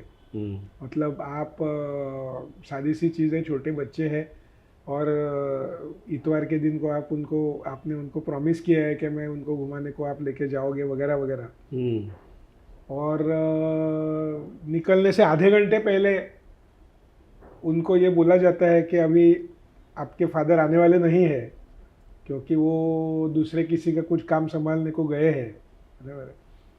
तो ये सब चीज़ डॉक्टरों को, मतलब डॉक्टरों के फैमिलीज़ के अंदर उनके बच्चों को ये चीज़ सब सहन करनी पड़ती है, और उसकी आदत मुझे लगता है कि बच्चों को हो जाती है, डॉक्टरों को शायद उनको समझ भी आ रही होती है कि फैमिलीज़ के अंदर। तो इन शॉर्ट ये दुख मुझे है कि बच्चे जब छोटे थे और जब बड़े हुए तो उनका बचपन और उनका बड़ा होना, इसके अंदर मेरा उतना सहयोग नहीं था, सहभाग नहीं था। और वो मेरे मिसेस जो है उनको एक सिंगल हैंडेड वो पूरा मतलब अच्छे तरीके से संभालना पड़ा। और ऑफ कोर्स मेरे दोनों बच्चे बहुत अच्छे पढ़े लिखे हैं, फॉरेन में है, अच्छी शिक्षा प्राप्त की हुए, they are good individuals, good citizens today. लेकिन इसके अंदर का ज़्यादातर कंट्रीब्यूशन जो है वो मेरे मिसेस का है और मैंने वो मिस किया है, तो इसका मुझे दुख है। लेकिन मैं समझता हूँ कि अभी जब मैं दादाजी या नाना जी बनूंगा तब उसकी जो रही हुई कसर है वो उनके बच्चों को आप तो देंगे। अभी शायद वो मुझे मौका दोबारा ऊपर वाला देगा। लेकिन आई एम श्योर कि वो अब गर्व महसूस कर रहे होंगे कि हाँ जो जी, मतलब आपने पाया है जी, और जो ह्यूमन क्या कहते हैं रेस के लिए और स्पेशली स्त्रियों के लिए आपने जो हासिल किया है, उनके स्वास्थ्य के लिए, उनके अच्छाई के लिए, ये कमाल का है। ये शायद I am they must be proud of. नहीं होता है ऐसे। अभी जैसे मेरी डॉटर है कि now she is a solicitor, she works in the UK, लेकिन मतलब वकीली या कायदे के अभ्यास के संबंध में जब वो ये लोगों को बोलती है कि क्योंकि ये जो हमारी केस जो जिसका मैंने जिक्र किया, निखिल दातार वर्सेस यूनियन ऑफ इंडिया, तो इसके बारे में बहुत सारे लॉ यूनिवर्सिटीज़ में उनके पेपर्स में, उनके क्वेश्चन पेपर्स में इसके बारे में चर्चा, इसके बारे में सवाल ये आते हैं। तो जब एक मतलब आप इमेजिन करिए ना, एक छोटी लड़की है कि जो लॉ की शिक्षा कर रही है और उसको अगर कोई सीनियर बोलते हैं अच्छा वो केस वाले आपके फादर है, तो बच्चे को तो खुशी होगी। मतलब क्योंकि वो क्या, उनका एक दायरा सीमित है, छोटी बच्ची है, जस्ट पढ़ाई कर रहे हैं, तो ऐसा अगर कोई बोलेंगे तो अब उसका महत्व थोड़ा उनको और अच्छी तरीके से समझ में आता है जैसे कोई वो बड़े हो रहे हैं। तो अभी तो उनको है उसका वो जैसे कि आपने कहा वैसे। तो ठीक है, मुझे लगता है लाइफ के अंदर ये सब अच्छी खराब मीठी खट्टी बातें तो सबके लाइफ में होने वाली है। अच्छा, स्मिता जी से हमने ये भी सुना है कि आप कई बार फिल्म देखने के लिए प्रॉमिस करते हैं, स्मिता जी वहाँ खड़ी हैं, आपकी राह देख रही हैं, है ना? हाँ। और आप पहुँच नहीं पाते वहाँ। ये बहुत बार हुआ है कि मैं इंटरवल में पहुँचा हूँ, मैं फिल्म खत्म होने के बाद में पहुँचा हूँ। क्या बात। ये चीज़ें हुई है। मैं थोड़ा सा भुलक्कड़ किस्म का इंसान हूँ, तो मेरे उसके संबंध में भी बहुत सारे किस्से हैं कि डॉक्टर भूल ही गए। एक बार ये भी चीज़ हमारे यहाँ पे हुई है कि एक हमारे बहुत अच्छे मतलब पेशेंट और अब फैमिली फ्रेंड ही कह सकते हैं, क्योंकि हमारे पास में कैसे होते generations to generations people keep on coming. तो घर में उनके शादी थी और मैं पहुंच गया, मैंने देखा कि हॉल में कुछ है ही नहीं यहाँ पे। मैंने बोला कहीं एड्रेस तो गलत नहीं है। तो फिर मैंने उनको फ़ोन किया कि मासूक भाई करके थे उनको कि भाई मासूक भाई क्या छे लगन क्या छे। तो एक हफ्ता हो गया शादी तो ऐसे भी कुछ कारनामे बीच में चलो अच्छा है, ये होते रहते थोड़ा सा क्या कहते हैं एक रिलैक्स्ड आपको होने के लिए थोड़ा सा। तो अब थोड़ा उस पे आते हैं, आपकी जर्नी ये जो रही है, ये इतने सालों की जर्नी रही है, तो ऑब्वियसली आपके साथ कुछ लोग रहे होंगे और आपके अगेंस्ट भी तो कुछ लोग रहे होंगे, है ना? तो वो क्या है, ज़रा आप बताएंगे कि आप लोगों का कितने लोगों का साथ रहा, कितने लोगों ने आपको अपोज किया या इस जर्नी में आपको बाधा? खास करके अगर इस गर्भपात के संबंध में जो कुछ भी मेरा जो काम रहा है उसके संबंध में अगर देखने को जाएंगे तो मैं समझता हूँ एक 2 या 3 किस्म के लोग, मतलब 2 या 3 विचारधारा के लोग जो थे वो अपोजिशन में थे। 3 या 4 किस्म के लोग। एक जो अपोजिशन वाले लोग जो थे वो ये थे कि जिनका बेसिकली गर्भपात ये कॉन्सेप्ट को ही जिनका विरोध है। ओके। कि वो ये कहते हैं कि भाई गर्भपात करना ये एक इंसान को मारने जैसा है और इसीलिए वो चीज़ महिला को उसका अधिकार होना ही नहीं चाहिए, हालांकि वो मतलब वो सब्जेक्ट नहीं होना चाहिए। तो आप एक जीव की हत्या कर रहे हैं। हाँ, तो आप एक जीव की हत्या कर रहे हैं, इसके लिए वो नहीं होना चाहिए। तो उसके ऊपर का मेरा उत्तर बहुत सिंपल है। मेरा उत्तर ये है कि देखिए, हर एक इंसान को उसको वो किस में बिलीव करता है, किस में वो विश्वास रखता है, ये तय करने का हक है। आज अगर कोई महिला ऐसी है कि जिसको ये बताने के बाद में कि भाई आपके पेट में बच्चा है, उसका कोई भवितव्य नहीं है, अगर वो ये कहती है कि भाई मुझे ठीक है लेकिन मैं गर्भपात में विश्वास नहीं करती, तो मैं बच्चे को जन्म दूंगी, जो मेरे नसीब में होगा, बच्चे के नसीब में होगा, वो मुझे मंजूर है। तो उसको कोई डॉक्टर जाके ये नहीं बोल रहा है कि भाई आपको कंटिन्यू करना है, अगर करना ही नहीं है हम आपको पकड़ के हॉस्पिटल में एडमिट करेंगे और आपको गर्भपात करके देंगे, ऐसा कोई बोल ही नहीं रहा है। हमारा विषय इस चीज के लिए है कि महिला, वो स्त्री ये नहीं मानती है, वो स्त्री अबॉर्शन की मांग कर रही है, देश का कायदा उसको ना बोल रहा है, तो उस महिला की मांग अगर सही है तो देश के कायदे ने उसको सपोर्ट करना है। फ्रीडम ऑफ चॉइस होना चाहिए। अगर वो महिला अबॉर्शन में विश्वास नहीं रखती है तो वो आएगी नहीं। हाँ, आप विश्वास नहीं रखते हो, इसलिए आप बोलोगे कि भाई उसको भी विश्वास नहीं रखना चाहिए अबॉर्शन में, ये बात गलत है। ये बिल्कुल, हाँ। आप नहीं रखते हो, ठीक है, अच्छी बात है, आपके ऊपर वाला न करे ऐसे प्रसंग आपके ऊपर आए, अगर आएंगे समझो, तो आप कहिए कि भाई मैं गर्भपात नहीं करना चाहती हूँ, उसको कोई आपको ऑब्जेक्शन कोई कर नहीं रहा। तो बेसिकली दूसरे किसी ने अबॉर्शन की मांग की, हम अबॉर्शन के विरुद्ध है, अरे तो आप हो तो ठीक है ना, आपके खुद के निजी मामले में जब सब्जेक्ट आएगा, विषय आएगा, तो आपका सोच अलग होगा, तो ठीक है, it should be respected, your choice. लेकिन इसका मतलब ये भी नहीं होना चाहिए कि दूसरा कोई इंसान अगर अलग सोच रखता है दूसरे पे जबरदस्ती, तो आप उसकी जबरदस्ती दूसरे पे नहीं करते। तो ये एक बड़ा एक सेक्टर था। दूसरा एक सेक्टर, इसके चलते एक सब सेक्टर ये भी था, न्यूज़ आइटम्स आते, ओ देखो इन्होंने, इनका बच्चा जो था वो डाउन सिंड्रोम का था, या इनका बच्चा जो है वो डिसेबिलिटी वाला था, लेकिन देखो वो कैसे अच्छा कर रहा है। बराबर है। वापस उसके ऊपर का उत्तर यही है, एक तो पहली कि हम जो ये डिसेबिलिटीज़ की बात करें, वो डिसेबिलिटी की बात नहीं करें, हम बात करें वो ऐसे किस्म के बहुत खतरनाक व्यंग कि जिसके अंदर बच्चा मुश्किल से 6-8 महीना भी जिएगा कि नहीं जिएगा, इतने खराब व्यंग, मतलब हम छोटे मोटे चीज, उसके एग्जिस्टेंस का ही सवाल हो जहाँ पे कि where the existence of that human being is equal to vegetable existence. Okay, तो ये दोनों सब्जेक्ट बहुत अलग है, लोग ये नहीं समझ पाते। और वापस सवाल उधर ही आता है कि अल्टीमेटली अधिकार किसके हाथ में होना चाहिए, ये विषय है। माँ को, महिला को अपने खुद के बॉडी के ऊपर अधिकार होना चाहिए, और वो एक्सरसाइज करने के लिए कायदा उसके साथ में होना चाहिए, ये बात खत्म हो गई।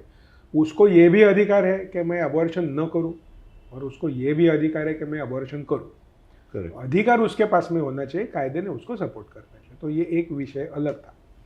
एक दूसरा जो विषय था ये रिलीजियस सेंटिमेंट्स वाले, कुछ धर्मों में अबॉर्शन अलाउड नहीं है वगैरह वगैरह है, तो उसके चलते अब एक ऑपोजिशन था।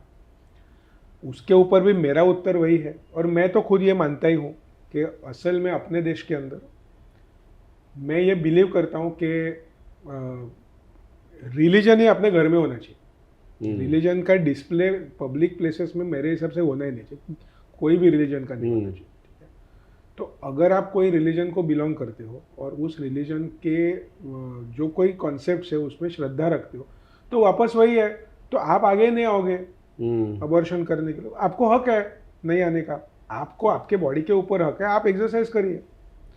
हमारे धर्म में ये, इसके लिए आप वैसा मत करिए, ये बोलने का कोई मतलब नहीं होता। तो ये एक दूसरा सेक्टर था। तीसरा एक बहुत बड़ा सेक्टर है, और जिसके अंदर उनका पूरा 100% बात मतलब रॉन्ग है ऐसा मैं नहीं कहूँगा, कि जिनको एक डर है कि भाई इसके चलते अपने देश में फीमेल फिटिसाइड, मतलब जो स्त्री भ्रूण हत्या जो जिसे बोलते हैं कि भाई जेंडर ढूंढ के निकलना और उसको बढ़ावा ना मिले, का बच्चा है वो लड़की है तो उसको अबॉर्शन करना, इसको बढ़ावा मिलेगा क्या।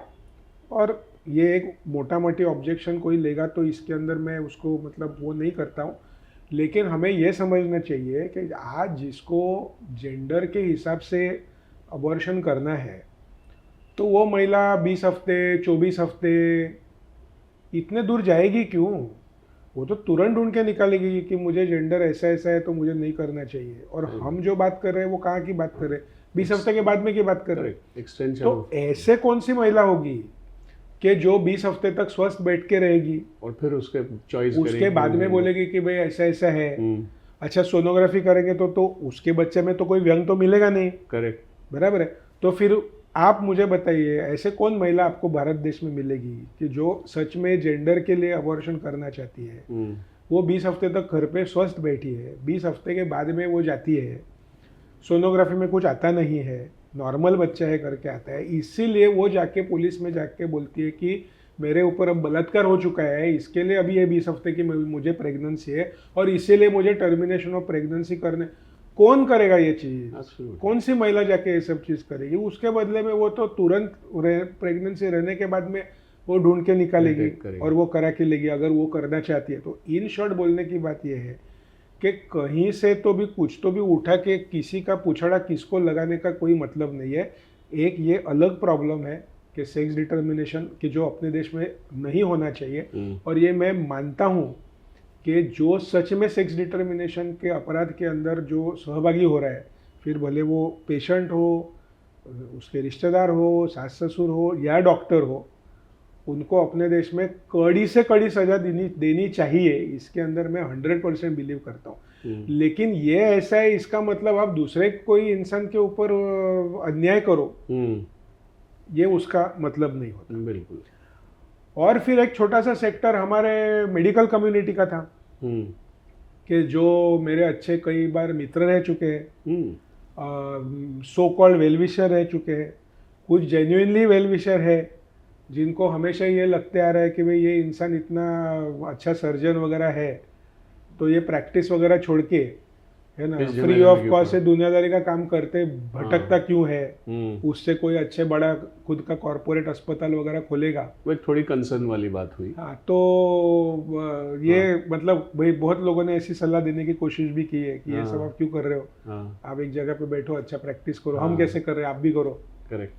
कुछ ऐसे भी हमारे प्रोफेशन के लोग हैं कि जो बोलेंगे ये सब कायदे से करने का ज़रूरत क्या है, जो पहले था वो अच्छा था, अंडर द टेबल बहुत सारी चीज़ें हम कर पाते थे, अब तो आपने सब पब्लिक डोमेन में लाके रखा है, अब अंडर द टेबल हम कर नहीं सकते। ऐसे वाले कुछ लोग थे। और ये सब चीज़ों के सिवाय एक बहुत बड़ा जो अपोजिशन था मेरे हिसाब से, कि जो है मेरे हिसाब से, वो है अपने सोसाइटी के अंदर का अपने जो सरकारी बाबू है, बराबर है, इनके अंदर का बदलाव के प्रति होने वाला लेथार्जिक एटीट्यूड। ये मैं समझता हूँ सबसे बड़ा विलन है। बाकी तो सब है ही, लेकिन ये भी एक बहुत बड़ा विलन है कि कोई भी बदलाव करने की बात आती है ना, हाँ करेंगे, उसमें ये अगर कुछ है नहीं तो ज़रूरत क्या है करने की। तो फिर उसके अंदर आप मतलब सरकारी बाबू पकड़िए या आपके सरकार पकड़िए, जो कोई पकड़िए, बराबर है। अभी देखिए ना, अभी ये कायदा जो है, ये कायदा भी होने के लिए साल कितने लगे, कई साल लगे। अल्टीमेटली 2021 में कायदा पास हो गया, ये अच्छी बात है। और प्रकाश जावड़ेकर जी ने तब स्टेटमेंट भी ये दिया था कि कोर्ट की जो लगातार हमारे ऊपर जो प्रेशर था, कोर्ट का प्रेशर था क्योंकि हम ही केसेस फाइल कर रहे थे, तो उसके चलते हमको ये जो कायदा है वो सम्मत करना पड़ा। मैं ये मानता हूँ क्योंकि अपने देश में क्या है, मतलब देखिए कहना बहुत आसान है, असल में बहुत बार ये भी होता है। और एक कायदे का अभ्यासक होने की वजह से मुझे ये भी विषय उसके अंदर का पता है जो लोगों को पता नहीं है, कि अपने देश के अंदर कोर्ट कितना कर सकता है, कितना काम पार्लियामेंट कर सकती है, इसके ऊपर कुछ नियम है। एक जज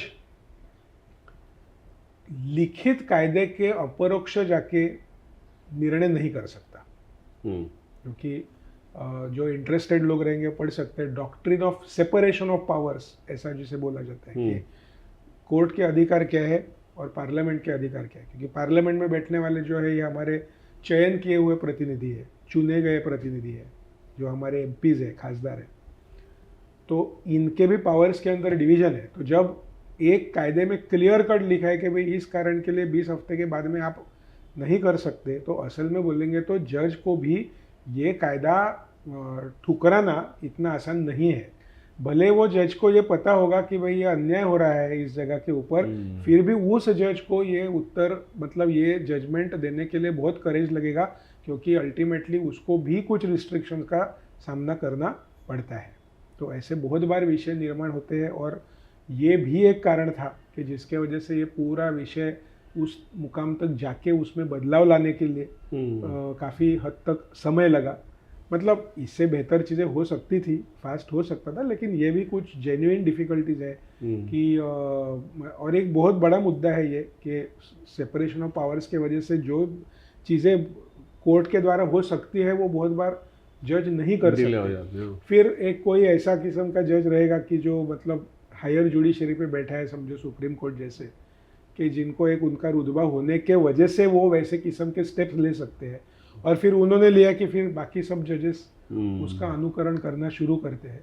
तो उन जज तक हमारी मांग, उस महिला का आक्रोश, उस महिला की वेदना, सहवेदना समझ के वहाँ तक पहुँचाने का काम, और उस जज को भी उस सहवेदना में शरीक कराने का काम, ये मेरे ख्याल से करने को समय तो लगेगा। तो थोड़ा सा प्रयास मेरे हाथ से हुआ, लेकिन वो चीज़ वहाँ पे पहुँची और उसके वजह से अल्टीमेटली जो हुआ वो हुआ। इतने साल का प्रयास ये थोड़ा सा हो ही नहीं सकता कि ये बहुत बड़ा है, और ये हम सब जानते हैं। और आप अभी भी कह रहे हैं कि उसमें अभी भी थोड़ा उसमें त्रुटि है, उसमें थोड़ा सा कुछ कम है, तो आप उस पर भी काम कर रहे हैं। जी, मैंने वापस पिटीशन फाइल किया है सुप्रीम कोर्ट के अंदर, क्योंकि मैं एक तरफ 2021 का ये जो बदलाव आया तो मेरी रिएक्शन जो थी वो मतलब एक तरफ आई वॉज स्माइलिंग, दूसरे तरफ एक छोटा आंसू भी था, क्योंकि इससे भी बेहतर कायदा बनाना संभव था। लेकिन कुछ पहलुओं के ऊपर अभी भी मैं समझता हूँ कि महिलाओं के प्रति थोड़ा सा अन्याय है।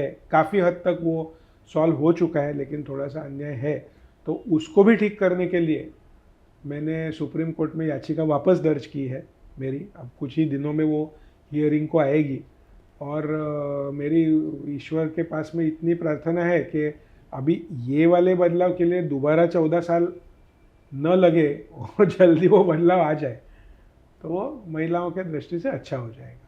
डॉक्टर साहब, आप इतने साल से जो कुछ भी ये कर रहे हैं पैरेलली, मतलब आपका मेडिकल प्रोफेशन के साथ साथ एक ह्यूमन डिग्निटी के लिए आप ये काम कर रहे हैं ना, ये गर्भपात के लिए जो कायदा है, या अभी आप जो काम कर रहे हैं जो इच्छा मरण की तरफ या लिविंग विल की तरफ जो कायदा कर रहे हैं, ये इसका क्या महत्व है और ये क्यों आप कर रहे हैं? ये एक कम्प्लीटली नया सब्जेक्ट, नया विषय एक्चुअली मैंने हाथ में लिया है। अगेन यही विषय, मतलब मैं एक विषय दिमाग में रखता हूँ, कई साल उसके ऊपर विचार करता हूँ, सोचता हूँ, स्टडीज़ करता हूँ, प्रयास करता हूँ, और फिर कोई स्टेप लेता हूँ। तो अभी हाल ही में 27 फरवरी 2023 में मैंने मेरा खुद का लिविंग विल लिखा, और टाइम्स ऑफ इंडिया ने जैसे कहा है कि I might be the first person in the country to formally make my living will. बराबर, तो ये पूरे 140 करोड़ जनता के अंदर शायद आई might be the first person. बराबर, तो ये स्टेप जो है, तो इसके बारे में आज लोगों को पता ही नहीं है एक्चुअली, क्योंकि विल तो बनते हैं जी, मतलब कि जैसे प्रॉपर्टी के विल्स बनते हैं। तो ये लिविंग विल क्या है? तो बेसिकली विषय ये है कि विल के बारे में सबको ही पता है। लिविंग विल का मतलब ये होता है कि अगर मैं ऐसे हालत में हूँ कि जहाँ पे मुझे ऐसा चाहिए कि कुछ किस्म की ट्रीटमेंट्स ये मेरे साथ नहीं करनी चाहिए, तो वो तय करने का अधिकार मुझे होना चाहिए। अभी आज के तारीख में हम लोग ये समझते हैं कि अरे प्रॉब्लम हो गया, वही मेडिकल प्रॉब्लम अगर हो गया तो डॉक्टर तय करेंगे ट्रीटमेंट, मैं कैसे तय करूँगा, मैं थोड़ी डॉक्टर हूँ। ठीक है, अब सवाल यह है कि डॉक्टर ट्रीटमेंट तय करेंगे, मतलब डॉक्टर का काम ट्रीटमेंट करना ही है। अभी आप सोचिए, आज एक समझो 90 साल का एक इंसान है, बराबर है, और उनकी परिस्थिति ये है कि अब उनका लंग फेल हो रहा है, उनकी किडनीज फेल हो रहे हैं, उनके हार्ट फेल हो रहे हैं।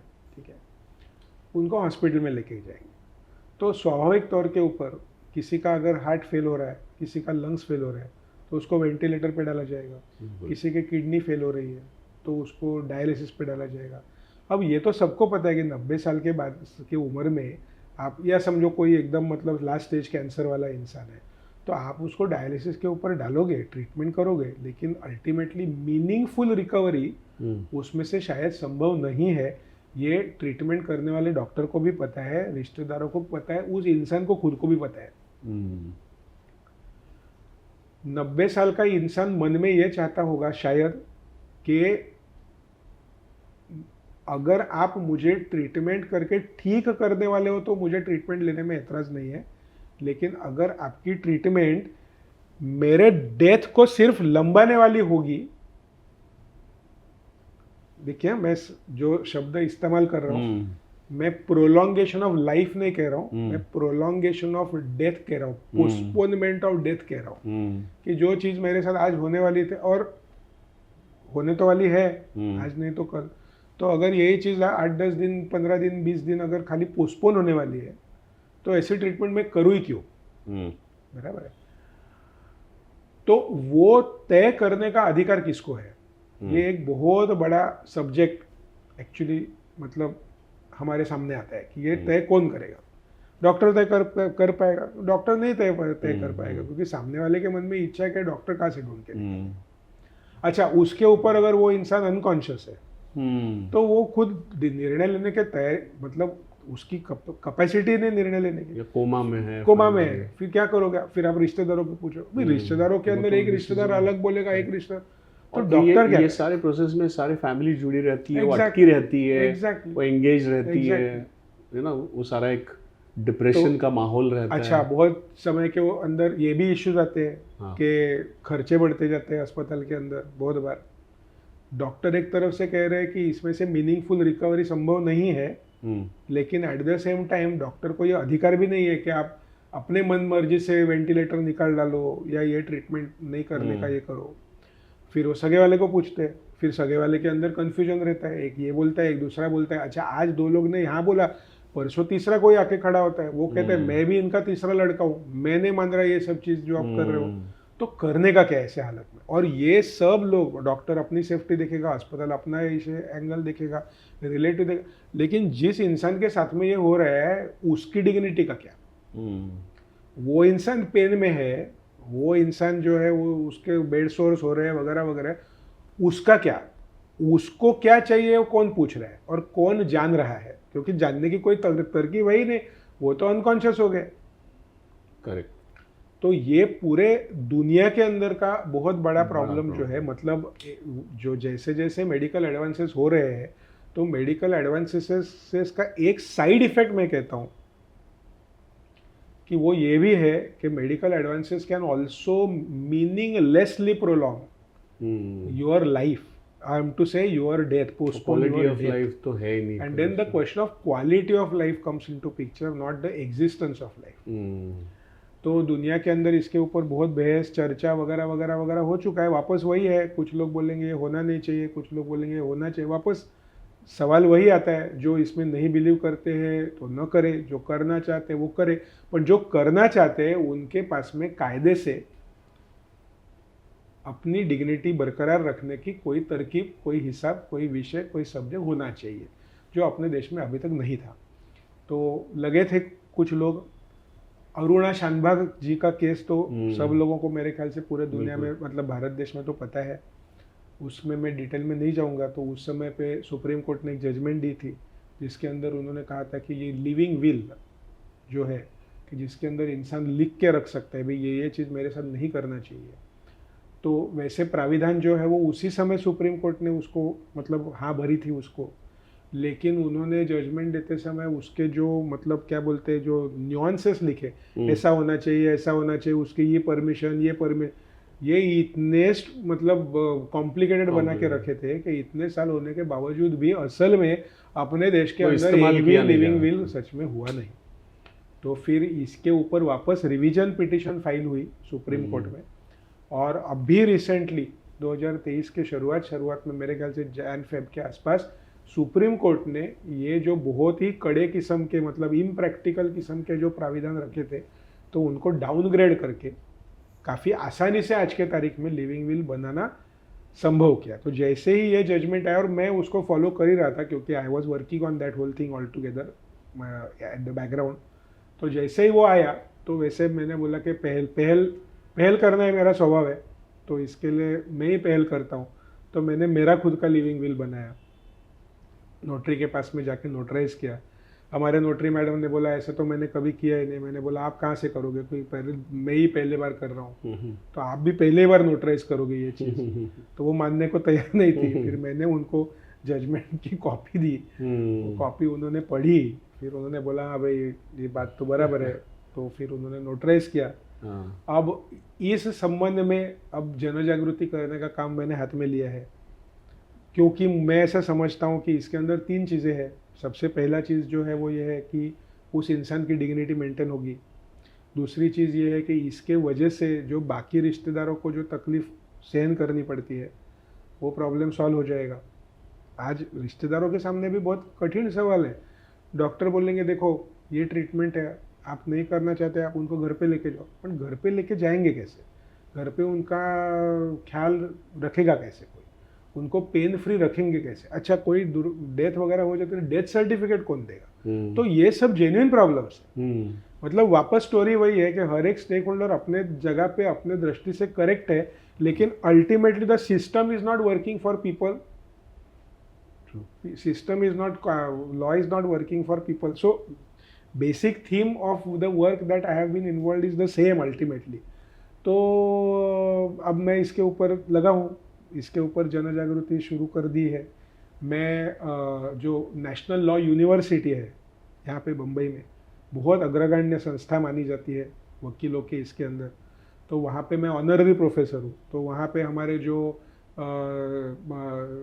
सीखने वाले जो विद्यार्थी, मतलब वकील बनने वाले जो विद्यार्थी हैं, तो हमारे वाइस चांसलर साहब ने प्रो बोनो क्लब को ये प्रोजेक्ट दिया है कि भाई आप फ्री ऑफ कॉस्ट लोगों को लिविंग विल बना के दीजिए। तो हमारे बच्चे आज लोगों के पास जा रहे हैं जिनको बनाने की इच्छा है, उनको फ्री ऑफ कॉस्ट मदद करके उनका लिविंग विल बना के दे रहे हैं। और मैं समझता हूँ कि ये भी एक नई क्रांति होगी, बिल्कुल, कि जिसके वजह से बहुत लोगों को उसका फ़ायदा होगा। ऑर्गन डोनेशन ये एक अपने देश के अंदर का बहुत बड़ा प्रॉब्लम है। जैसे हमको सबको पता है आज के तारीख में हम किडनी को ट्रांसप्लांट कर सकते हैं, लिवर को कर सकते हैं, लंग्स को कर सकते हैं, हार्ट को करने की मतलब आज सुविधा जो है वो अवेलेबल है। लेकिन सबसे बड़ी समस्या जो होती है वो ये ऑर्गन मिलते नहीं है। तो इन शॉर्ट अगर समझो हर एक इंसान ये सोच रख के, जैसे हम हमारी प्रॉपर्टी का विल बनाते हैं, वैसे अगर वो लिविंग विल भी बनाएगा जिसके अंदर वो लिख के रखेगा कि एक फॉर एग्जांपल भाई अगर मेरी उम्र 80 के ऊपर होगी, अगर मुझे कैंसर जैसे कोई दुर्धर किस्म के मतलब प्रॉब्लम्स अगर हो चुके हैं, अगर मैं अनकॉन्शियस हो गया, तो भाई ये चीज़ें मेरे साथ नहीं करनी चाहिए, ये चीज़ें मेरे साथ करनी चाहिए। Hospital doctor should see to it that I am kept as pain free as possible. उसके साथ साथ में ऑर्गन डोनेशन के संबंध में जो कोई भी विचार रहेंगे वो इंसान उसके अंदर लिख के रख सकता है। और लास्ट में अगर वो अनकॉन्शियस हो गया, जैसे मैंने कैंसर का बात बताया, डिमेंशिया एक प्रॉब्लम हो सकता है आज के केस के अंदर। हमें पता है कि इतने सारे लोग ऐसे हैं कि जो स्मृति भ्रंश जिसे बोला जाता है, तो वो डिमेंटिक है। तो ऐसे हालत में लोग लिख के रख सकते हैं, और साथ साथ में वो ये भी लिख के रखेंगे उसके अंदर कि भाई मेरे पश्चात या मैं अगर निर्णय लेने के क्षमता में नहीं हूँ तो कौन सा इंसान ने मेरे लिए निर्णय लेना चाहिए, ताकि रिश्तेदारों को भी ये काम आसान होगा कि भाई मुझे ये सौंपा गया है, मुझे ये चीज़ का निर्णय लेने की क्षमता मुझे दी गई है, इसीलिए मैं वो निर्णय ले रहा हूँ। लीगल अथॉरिटी मिल जाती है, तो बाकी लोगों को फिर उसके अंदर इंटरफेयर करने की ज़रूरत नहीं। डॉक्टरों को, अस्पतालों को भी ये क्लियर हो जाएगा कि भाई इस इंसान ने इनको अथॉरिटी दी है, तो मुझे इनके साथ में डिस्कस करना है, बाकी लोग क्या बोल रहे हैं मुझे उसके साथ में लेना देना नहीं। मतलब ultimately it is all about के सिस्टम को, ह्यूमन डिग्निटी, जैसे आपने कहा कि ह्यूमन डिग्निटी को ऊपर रखते हुए सिस्टम को बदलना पड़ेगा। और बदलते समाज में, बदलते परिस्थितियों में अल्टीमेटली मतलब सबसे परे जो है वो इंसान है, और इंसान के डिग्निटी के लिए होना चाहिए। तो आपके कायदे हो या मेडिकल साइंस हो या जो कुछ भी हो, ultimately they all have to serve the humanity and human beings, नहीं तो क्या होगा कि humans are serving laws and other things, तो वे नहीं, ये चीज़ नहीं होनी चाहिए। तो ये एक बेसिक थीम है कि जिसके लिए प्रयास करता हूँ। और मैंने जैसे कहा बीच में भी कि being a doctor and being a lawyer, तो सफ़ेद कोट के अंदर और काले कोट के अंदर जो एक थोड़ा सा सेंसिटिव एक जो मतलब मन और ब्रेन होना चाहिए, ऊपर वाले ने शायद मुझे वो दिया है, और इसीलिए मैं वो पहल करता हूँ। पहल करके लोगों के सामने प्रॉब्लम रखता हूँ।